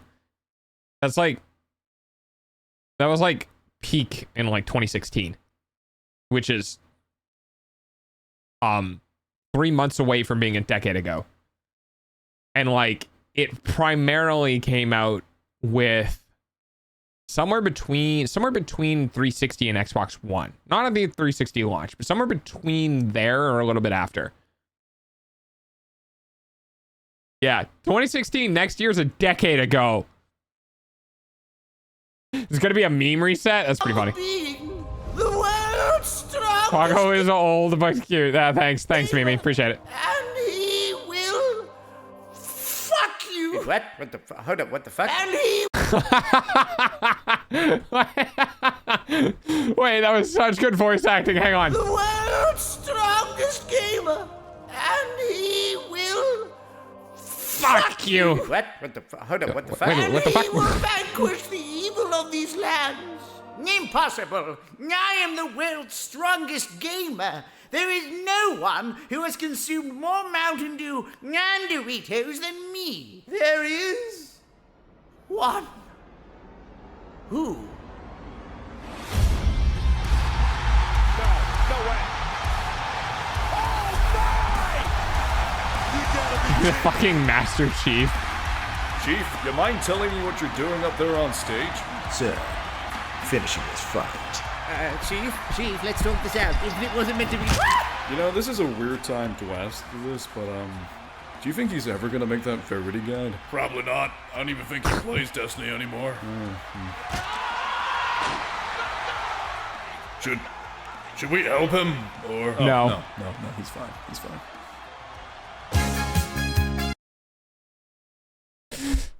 Tom's just like, I don't know how to finish the script. I'm gonna have Skeletor get beaten up by Master Chief. How are we gonna get there? Prophecy. It's the Legend 27. Oh god, dude. Ah, that's a reference. That's a fucking reference. You know what that reminded me of? I mean, hopefully not the Cyberpunk thing. Told you, Tago, the prophecy was real. Yeah, I just didn't believe, I guess. All right. We got 43 minutes. What do we got? I did not see this. Okay, something about Twitch. What is this? Welcome back to the channel, Flats. But the thing I wanted to... All right, so Flats is currently in the corner on screen. Again, this is for people who are lurking, or people who have the VOD in the background. I realize I should probably start doing this more often for React streams, doing script video so that people who aren't actively within the stream can still get context. So video, Flats is in the top right-hand corner of the video. He has a tweet pulled up and it reads, by somebody named Jade, had such a demoralizing interaction with an IRL streamer last night. He seemed genuinely, I've seen it. Yeah, I've seen this. He seemed genuinely interested in talking to me, and he seemed so sweet. And then I asked him about his stream to hype him up. When I tried to look at his chat, he panicked and said, "Don't look." Later, I went to his stream, and he was just going up to any girl, and they were rating if they would fuck her or not. It's cruel and pathetic. No, I didn't see how I was rated. I just hate wasting any time giving someone positivity while being mocked. Talk about was this tweet again. And not just watch him read it out. It's the other things surrounding it, because there's actually an amazing tweet from Ko that I want to go over. But we were just talking about how TwitchCon was kind of, not doing too hot. A lot of the horror stories out of TwitchCon this year was the IRL streamers. Oh, dude, don't even get me fucking...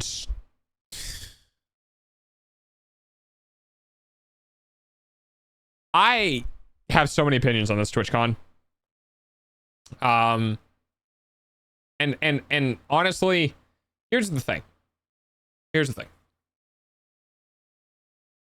Twitch's natural development was always going to be away from gaming. Because if they ever just stuck to gaming, always gaming, forever gaming, they would just shoot themselves in the foot. There's a reason why just chatting is the biggest category. I'm in it right fucking now. Right? Yeah, Twitch was amazing to stream games on, and that was really cool, and that's what started the project, and it got it bigger. But it's just a general live streaming service, and that's okay. There's nothing wrong with that. What's wrong here is not that there's IRL streaming. What's wrong here is that these people like were permitted to do this within the con. You know what I mean? Like it doesn't matter. These types of people would go out on fucking New York streets and do it to women anyway. Like, it doesn't matter. I just think in an area that's designed to be about streaming, that, I mean, fucking,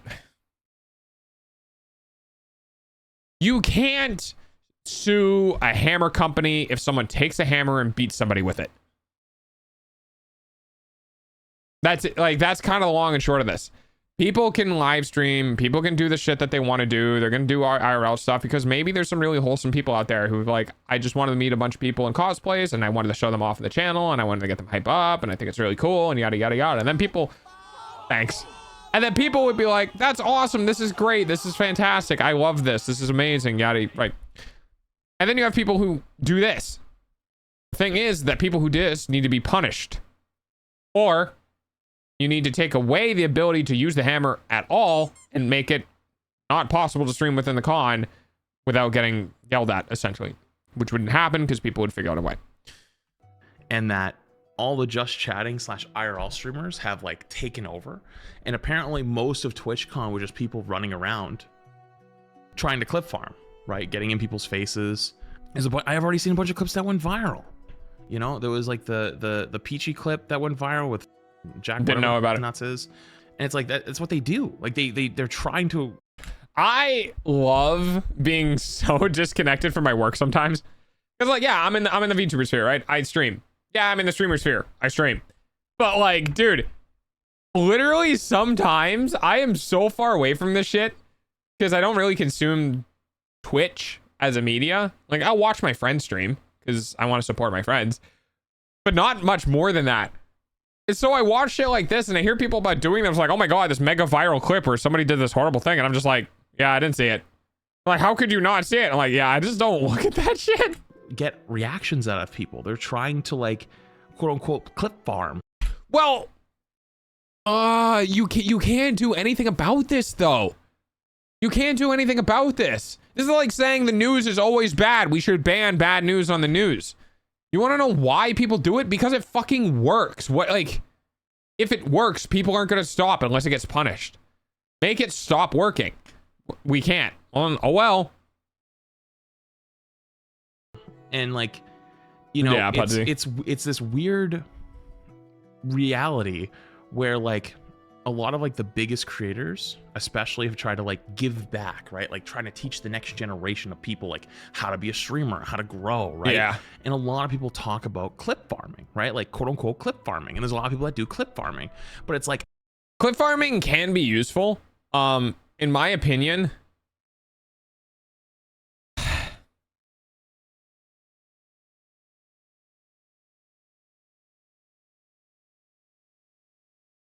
man, it's really tough. It's really tough because in my opinion, Knight will clip a bunch of stuff that I do. I don't clip farm.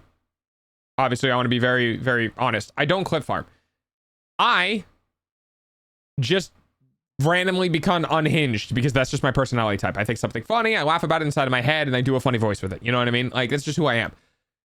There are a lot of people who are entertainers in general who don't really clip farm. They just become unhinged because they just, it's a part of who they are. You know what I mean?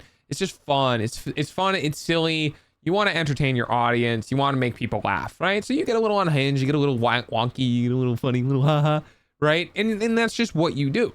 And some people can look at that and be like, well, yeah, you're clip farming. And it's like, not really. Because in my eyes, clip farming is a specific action outside, a specific action or intent that you do to extra. You're explicitly going beyond your normal means to do something in order to bait the clip to happen and then get spread around. Do you have more M&Ms? No, I do not. I have 8. I have 8 in all of the M&Ms. So I don't clip farm. And honestly, if you're a real entertainer, I don't really think you should clip farm either, because it's just going to happen naturally. You're just going to have clips. You're going to have dumb things. You're going to have bows. I want to be bread. And it's going to be turned into a whole thing on TikTok. And I can't scream right now because my voice is kind of shot. It's going to turn into a whole thing on TikTok, and it's going to happen. It's going to be haha funny. And I don't think that was bow clip farming. That's just bow being bow. You know what I mean? So like, if you're clip farming, if you're going out of the, no, I am not buying a 10-pound bag of M&M's pancake.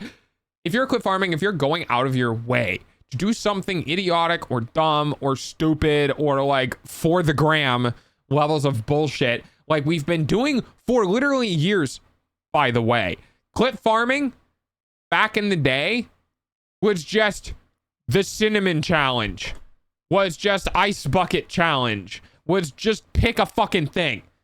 You know what I mean? Like, that's what it used to be. Now we just say, fuck it, do it live. And then somebody rips it out of the video and then puts it on the internet.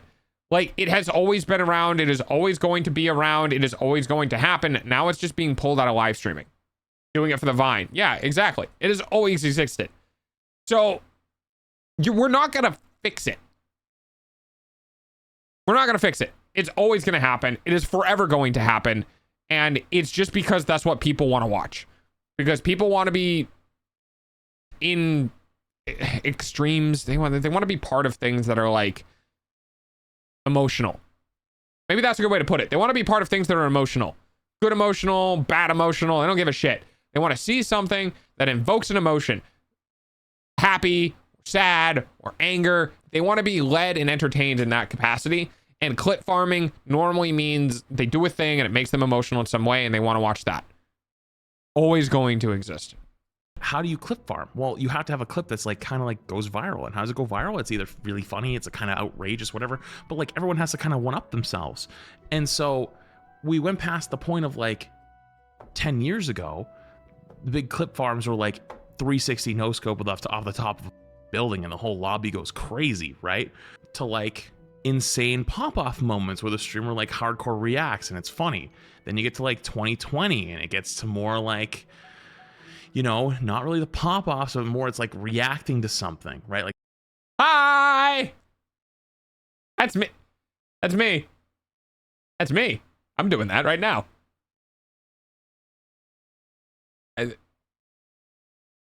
Sue me. Fuck you guys. The react meta of 2020 went really hard.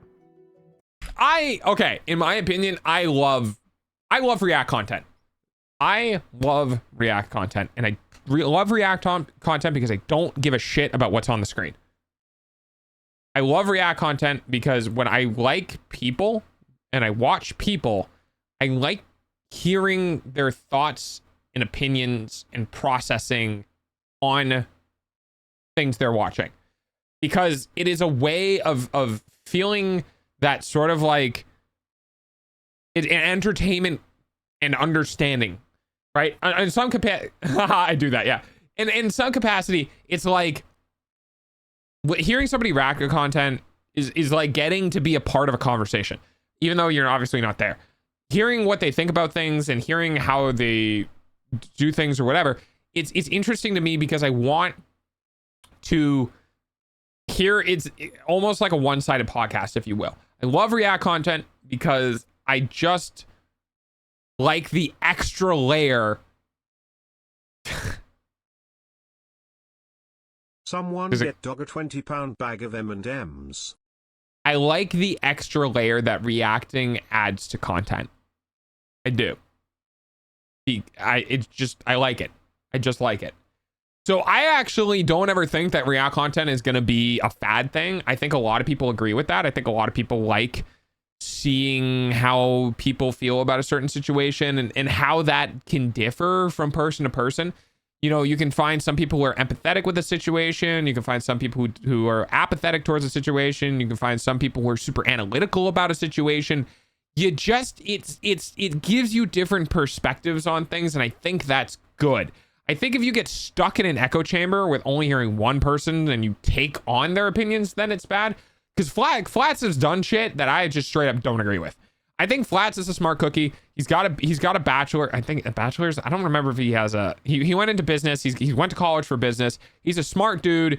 He's well-spoken. He says his opinions. He's from Massachusetts. He's a Bostonite. Of course, he's going to be that type of person. But I respect Flats because he just owns up to his mistakes, says what he says is on his mind, and you know, is the way that he is. And I like that. And when he's fucking wrong, I can look at him and be like, dude, I don't agree with you. I think you're wrong. And I feel like Flats would be the type of person who'd be like, okay, well, we can either agree to disagree or we can have a conversation about it and let's trade ideas. I like that. And that's why I like watching his content or reacting to his content or whatever, is because I can do that because he is the way that he is. You know what I mean? Oh, bye, problem. Gotta bounce out for a little bit. I gotta cook it early. Okay, bye, problem. Hope dinner goes well. Like 2022, where it's like IRL, but like reacting, right? Where like you go outside or you do stuff or like pranks or like. Oh God, that's fine. No, that makes me so uncomfortable. I fucking hate react. Like, I hate real life dumb bullshit done for a camera. I hate it. It makes me cringe so hard. You know, interacting with other people or seeing people like in real life having a reaction, right? That kind of went hard. And so here we are in 2025 and people hear clip farming or we're trying to do whatever. And it's like, they need to one up themselves. They have to do something so crazy that they have to break. Yeah, Flats brings up a good point about this. I really do agree that just like haha line go up and investing in publishers for video games, I feel like people are getting a massively inflated sense of scale where if their videos don't get over 1 million views, that it's not big enough. I need to get more views. I need to get more outrageous, more viral. It's like, dude, you don't want to be a one-hit wonder. You know what I mean? You don't want to be fucking, was it the Scorpions or some shit? You don't want to be a band that has one song and everything else sucks. You should be a band that everything is kind of mediocre. Because if you get one pop off cliff and you never do it again, you're not doing anything. If you have a shit ton of clips that all it'll get like a 10th or a 5th of the way there.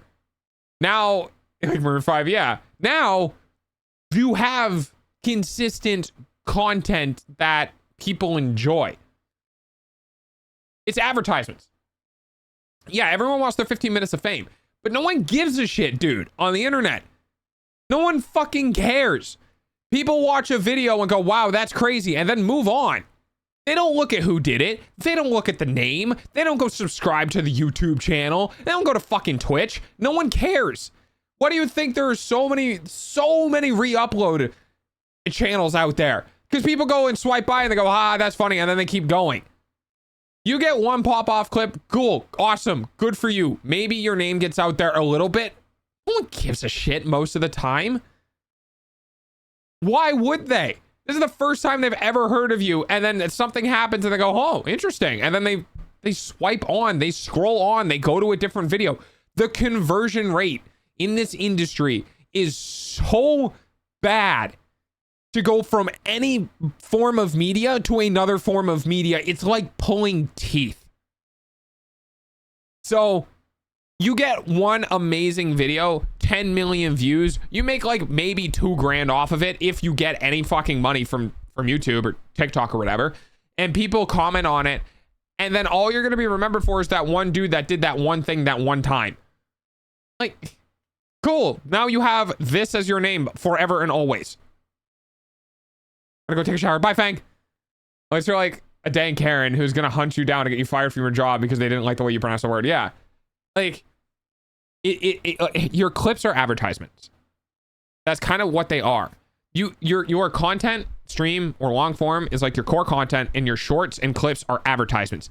They're there to show people what you are and what you do and moderately entertain them, and then they're gonna move on. Getting somebody to click on an advertisement and go through to the product, which is your channel, is insanely hard. And nowadays, with how much shit is already out there, you are competing. Your quote unquote ad is competing millions and millions and millions of other people, because your quote unquote ad is just consumable content people are specifically swiping through and don't give a shit about. So like, yeah, you get one good clip. Cool. What else have you done? What else are you doing? Would you like to be shown to a bunch of fucking strangers, or would you prefer to be shown to a smaller group of people who are actually interested? Like, I think hunting a viral clip is the wrong thing to do. I think hunting for general clips of like, you do something a little quirky, you know, every now and then on the stream, you clip it, you put it on, like, totally fine. But if you're doing, thank you for the bets, if you're doing outrageous things in an attempt to have one moment of fame, you're fucking doing it wrong, dude. No one gives a shit about you. You're not special. I'm not special. Nobody's special. Just because you got your 15 minutes doesn't mean that you're any more inclined than literally the next video in line.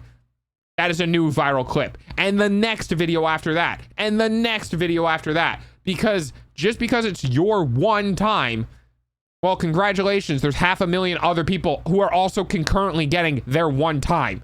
Like, just don't be a dick. Break through the... I found some streamers from YouTube. They had a clip and I thought it was funny. And then saw another clip from another viewpoint and that got me to look them up. And I've not spent a lot more time on Twitch. Yeah, it can happen. Absolutely. But consistency is better than just like... Consistency is a product. You know what I mean? Like if you watch one person's really good clip and then you scroll through their content and it's just a bunch of bullshit because they just kept trying to farm, you're not going to be entertained. If you find somebody who you kind of vibe with, but the clip didn't do very well, and then you go through the content and it's all the same kind of vibe content, you're going to be like, oh, this is cool. I like this. No, this isn't like crazy good. And like, it's not, you know, insane content that's going to break numbers or end up on the news or whatever. But it's like, yeah, this is cool. I jive with this. Consistency is so much better in this industry than just getting your 15 minutes of fame. Now I spend a lot more time on Twitch. I see. Hi, Trains. I'm very angry tonight for some reason. Everyone else. And so how do you do that? You push the boundary that they have to break through the noise of everyone else. And so how do you do that? You push the boundaries. And so what a lot of people do that with IRL stream. Yeah, okay. Here's the other thing. I think to some degree that is the laziest form of like getting out there. I kind of think it's an extremely lazy form, because instead of being the best voice in the crowd, you're just trying to scream louder than everyone else. Instead of becoming the best singer in the crowd and making the crowd all look at you, which then makes more people look at you, you're just belting as loud as you can so that people take a second to look at you. You're not making anything worth actually watching or listening to or being a part of. And that is something I'm very harsh with myself about, because I view the stuff that I make as, I'm not really making things that people consume in a way that I believe should be, you know, serviced, right? Yeah, I'm on the internet. Yeah, I put my opinions out there. Yeah, I try to be a good dog. You know what I mean? Like I try to be someone that people believe in, but ultimately my content is very, very small. Like I haven't branched out in mediums that actually service and provide that level of enjoyment. You know what I mean? For a lot of the other more popular VTubers, it might be through animation work, or it might be through singing or whatever, right? Idol shit. But I haven't, like, you need to make shit. You need to make things. You need to put effort into creating, not put effort into like baiting. Thanks for the pets. It's like,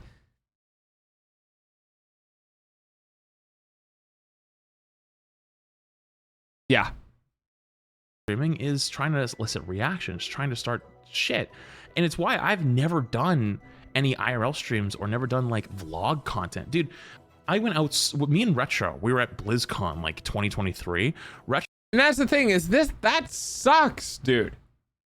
That sucks. Because there's nothing wrong with vlog content. Man, dude, if I was a facecam streamer, do you know how much if I was a facecam streamer, do you guys know how many videos I would have right now about me just working on the house? Just, hey, welcome to my life. Come on. Like, come watch. Because people like that. People want to feel like they see, understand, and like know you. Because it's their form of entertainment. So when you're out and you're like, yeah, I'm not gonna I'm not gonna vlog, or I'm not gonna make content, I'm not gonna do any of that. It's like, dude, you're shooting yourself in the foot. Wear a sign on the back of your shirt that just says, don't worry, I will blur your face out in editing. You know what I mean?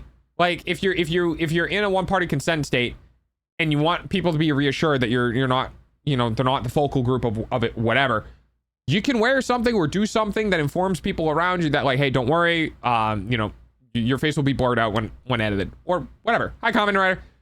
And then go out and live your life and record and do shit that you want to do, right? Because you're in public. You can do things in public, right? You can record in public because the people going out into public understand they are going to be in front of other people, right? That is the whole concept of public. Hi, Rev. I miss you, dog. I hope food's going well. That's the whole concept of being in public. That's why a lot of states are one-party consent states. If you are in public, you are consenting to being recorded because you are in public. You know what I mean? So yeah, just do the content. Intro and me were very determined to try to do a vlog. We thought it would be cool, like doing a vlog of our event. It would be cool. I couldn't do it because I was like, I don't want to like put people on camera that didn't want to be on camera, and like, then ask. Just blur everyone out, and if you want to make somebody a focus of the video, you ask, are you okay being on film, or would you like me to blur your face out, or do you want audio only? Like, yeah, it's a little more effort. Yeah, social interactions become a little awkward. Not everyone's comfortable being in front of the camera. I get it. But, like, just ask, dude. People, for the most part, will just be up front. They'll just say, no, I don't want to be on camera, but we can talk. I'll just be off camera. And then you go, okay, like, starting other shit. And it just felt kind of awkward. I also saw, yeah, okay, it is a bit awkward. Two more tweets. I want to get to Co's in a second, which I think is really important. But this one's another one from Dan's Gaming. Said, yes, thank you, Mobius. There is no reasonable expectation of privacy when you are in public. That is exactly what I mean. If you are in a public space, you, by the nature of putting yourself into a public space, agree to being observed. And by that weird agreement, social agreement of being observed, you being on camera is a part of being observed. You know what I mean? There's nothing you are going to do on camera that is going to be awkward enough to be weird on camera, but socially acceptable in your public space. You're not, like, maybe you're gonna pick your nose and that'll be weird because it'll be on camera forever. But like, yeah, but so like 4 people saw you pick your nose in public. You just didn't see them see it. You know what I mean? Like, if you're not gonna start stripping naked and then complain that you're being recorded, because you're gonna get in trouble for being in public in the first place, right? Like, so this is like the Dan's Gaming guy, like the actual emote.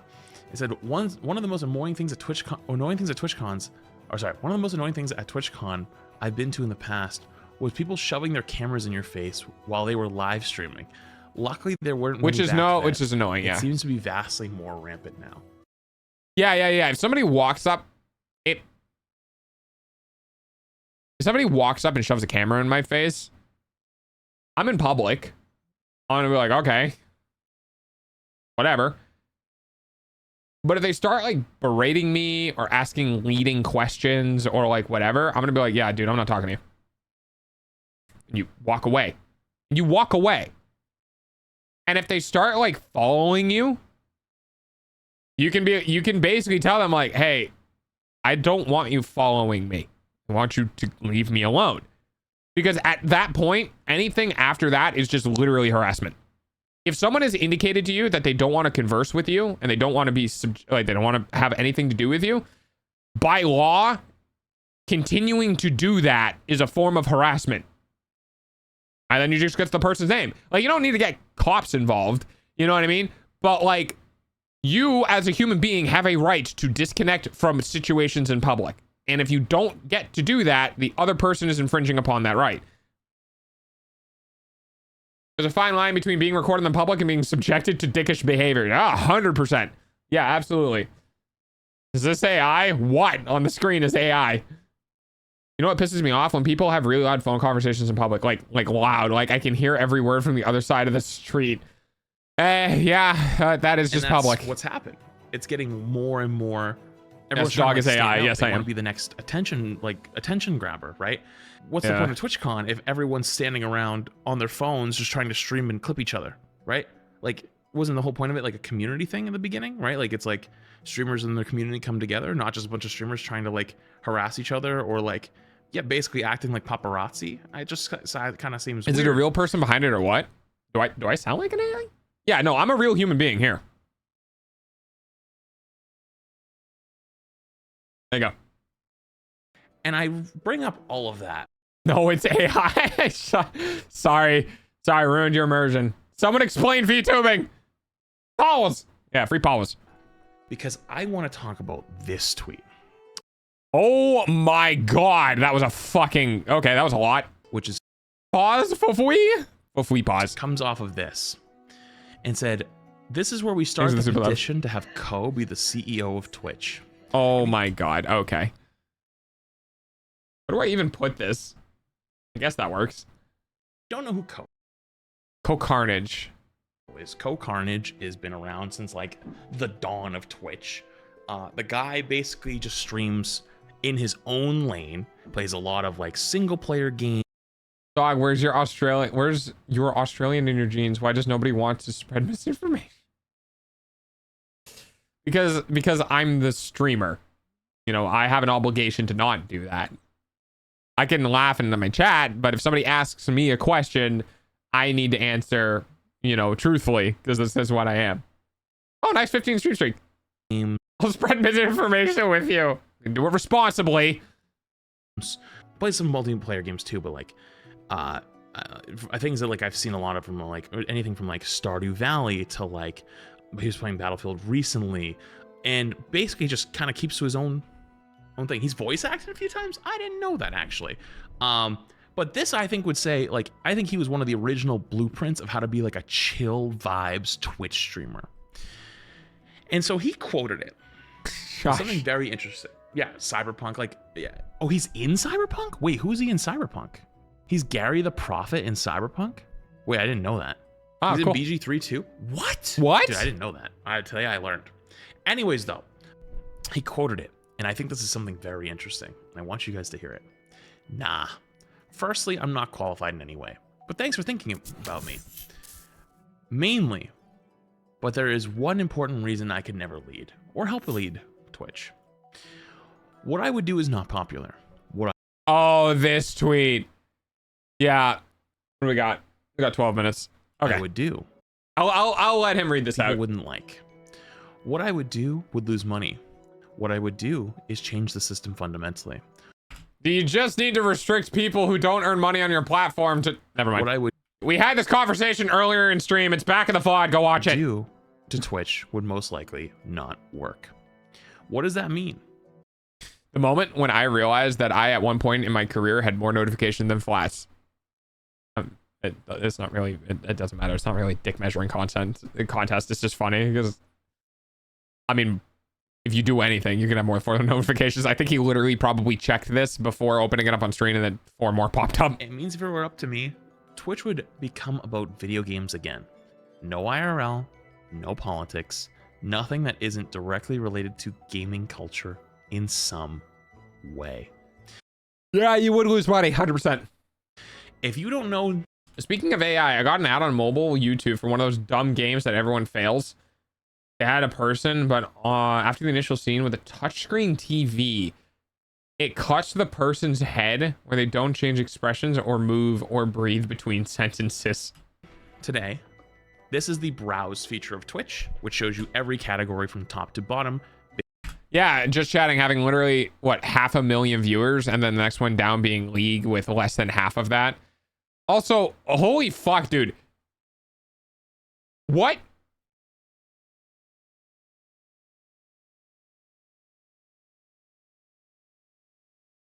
Why League?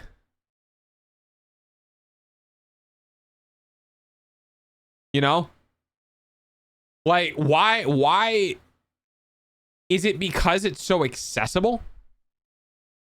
Is that what it is? Is it because basically anyone with a laptop can do it and like it's not mechanically like intensive? Because I can't stand League. I am a shooter boy. I grew up with shooting games. I grew up with controller in my hand, pewing people in the face. And League's control schema and everything about it just I've never gotten into it. Based on viewership. Do you notice something? The number one category is just chatting with 524,000 people currently in it right now. The next closest is League of Legends at 188,000. I bet there's League of Legends esports going on. Maybe. I don't know. It seems to be in French, so I can't. It's in French. So the other thing about this, right? The other thing about this is that this is the thing that is basically Twitch in a nutshell, okay? Let's go back here real quick. I want to explain to you why this shit sucks. League has 188,000 viewers. The first 3 people are responsible for 118,000 of the 188,000. 3 people make up more than, well, easily more than half. 3 people on a category that probably easily has thousands and thousands of people streaming. 3 of them make up more than 50% of that viewership. You can extend that pretty far to get even closer and closer. And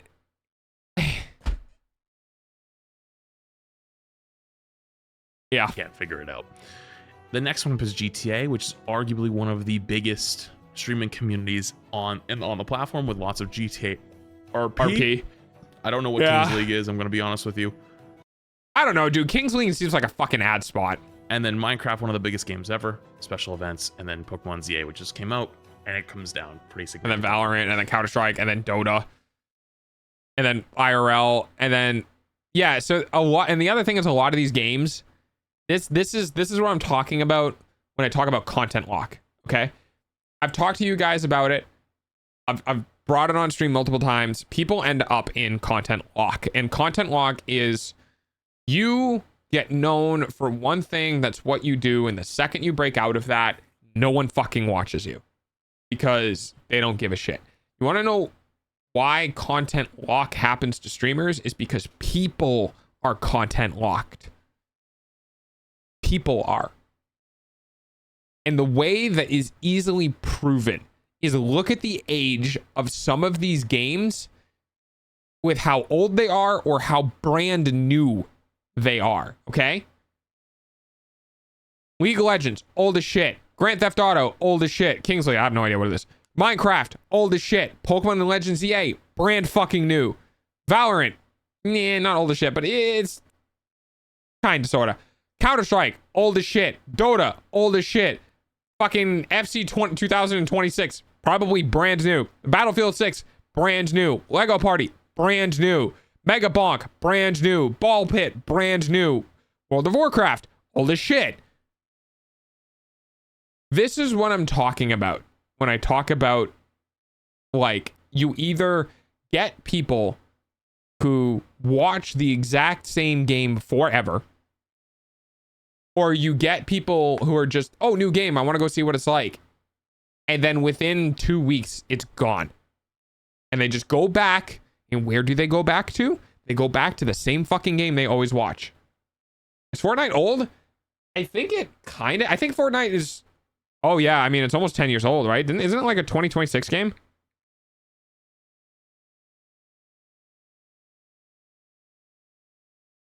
$2017.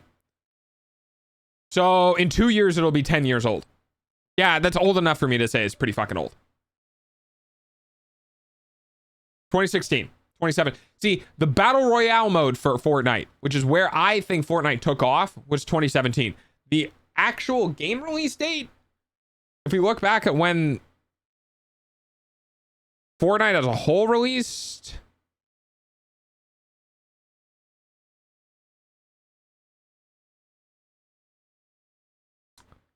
oh, it was released July 25th of 2017, and the free-to-play version of Battle Royale was released shortly after in September 26, 2017.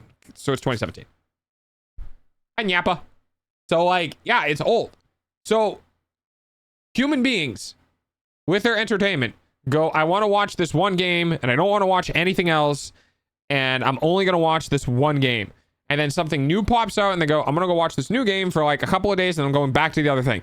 So, streaming as a whole is really shitty, because either you play the game that other people want to watch, or you play shiny new game that everyone is slightly interested in because it just launched recently. Very rarely will you become big enough that you can break out of content lock. Markiplier is not really content locked, right? Queso is not really content locked. Isanat is not really content locked. People watch these particular streamers because they like watching the streamer, not what they're doing. Now, I guarantee you, if they go into one of the popular categories, they're going to get all of the viewers in that category. And then if they go to an unpopular category, they're going to lose a pretty good substantial amount of their viewership, but they're still, like, huge. You know what I mean? Dog is carrying the just chatting category. You fucking wish. So, like, yeah, I guess I'm just ranting about work at this point. I'm just ranting about work. Just chatting is consistently the %1 category. Oh, 100%. It's not close. Because just chatting is where people go for people. That's where people go for people. If they don't want to watch people, they go elsewhere to watch game. Not people playing game. They go to watch game. But Flats, how would you talk about this very topic? True, exactly. I think that it is spiraled almost too far. And Ko talks about that for many of reason. And he makes good points. So I agree with you. Let's continue. What Twitch was before, thank you for the pets. Before it started to woo Amazon with the introduction Holy shit, of we have 3 minutes IRL, left. relaxing the broadcast. All right, I'm gonna skip through this. What Twitch was before it was with Amazon introduction, yada yada, especially around sexual content, etc. So what I'm saying is what I want to do would not only not be feasible, but it's unrealistic to what I'd want. It's not something I would do. IRL was Pandora's box. You can't turn it off. You can't disable it. Hell, at this point, I'd argue a huge portion of the platform doesn't even play or care about video games. And that's a one-way process. That isn't something you can fix. And it's not something anyone, me or anyone else, could go back and bring, or could go and bring back. And also, to put it bluntly, at this point, there's so many IRL/non-game viewers that it wouldn't be right to turn it off. Twitch isn't about video games anymore. Sure, it has them, but they're no longer the star of the show. They're just another cast member. Now, what's this all mean? It means that I, or anyone, shouldn't want to change that. IRL is here to stay on Twitch, and it's not going anywhere. So when people say things like this, my response? Category 2. Oh, hang on. I'm skipping through the video here. Are you still? For example, let's say me. If hang on. I'm going to skip a little bit too far ahead. I'd much rather someone with the resources to step up to make Twitch of old a streaming site for gamers by gamers, bring in the team of the experienced industry leaders that made streaming what it is, and make a board of leaders that understands that the focus is casters, games, and viewers. That's it. Keep overhead as low as possible in the company and keep the splits as high as possible. Rebuild Paradise in a new format. Right? I'm not going to go too much further with this, because we're kind of at the end of stream here. But no, it's not feasible. I I talked about earlier in stream that unless you are approved or have viewership to the point where it offsets how much you as a streamer are costing the service to run, you will never be feasible. Just won't happen. And trying to make a new site for live streaming that is video games only is the hilarious XKCD of, wow, there are 14 industry standards. This sucks. We should make a new one that unifies all the industry standards. We now have 15 industry standards. Payment using your eyeballs. You're not going to do anything. Like the it's like trying to make a new bank. You know what I mean? You're not going to do anything in the pool of people. You can't create something and then bring people in and then have the people you bring in not have any viewers because no one watches the platform. It's just not going to happen. And it's unfortunate that there's not a problem, in my opinion, with like, what are you going to solve? What are you going to solve? You're going to do a completely different con with only games? Your website does a con that is just for games? Well, unless you ban IRL streaming, guess what? The people from Twitch who are IRL streamers are going to come over there and do the same fucking thing. Like, it doesn't matter that it was done on this platform. It was going to be done somewhere, and it's not going to go away. And you're never going to be able to make a gaming content. Look at Kick, yeah. You're never going to be able to make you cannot make a live streaming platform service that does not restrict the weight of free users to some degree. Because you need to be profitable somehow. You know what I mean? Unless you pay Twitch. You know what I mean? Like if I had to pay Twitch $10 a month, you know, until I became affiliate to stream on their platform, $10 a month to stream on the platform for the opportunity to grow. Dude, my ass would rush to affiliate so fucking fast. And I'd probably get it pretty quick too. But like, you can't do that. There's no easy solution to this. There are solutions that would be tough pills to swallow for the general public that would get more and more, you know, tight around restrictions, but it just is what it is. All right. Hey, it's been 4 hours. You realize that yet? I hope you enjoyed me ranting in the background. If you fell asleep while watching the stream, I'm impressed. I've been very angry for a while. If you like this sort of content, please submit more videos into the React channels, so that way we can keep it going. If you want to watch me go off on more bullshit, literally anything streaming or VTuber related, and I'm guaranteed to talk about it for at least an hour. But I hope you guys have a wonderful rest of your day. We will be back tomorrow with, I don't know, maybe Satisfactory? It's Monday, so I don't have to do anything specific, but we'll see. Thanks for the face rub. But until then, I'm gonna head off. I'm gonna go munch food. I'm gonna go relax, and I hope you guys have a great rest of your week.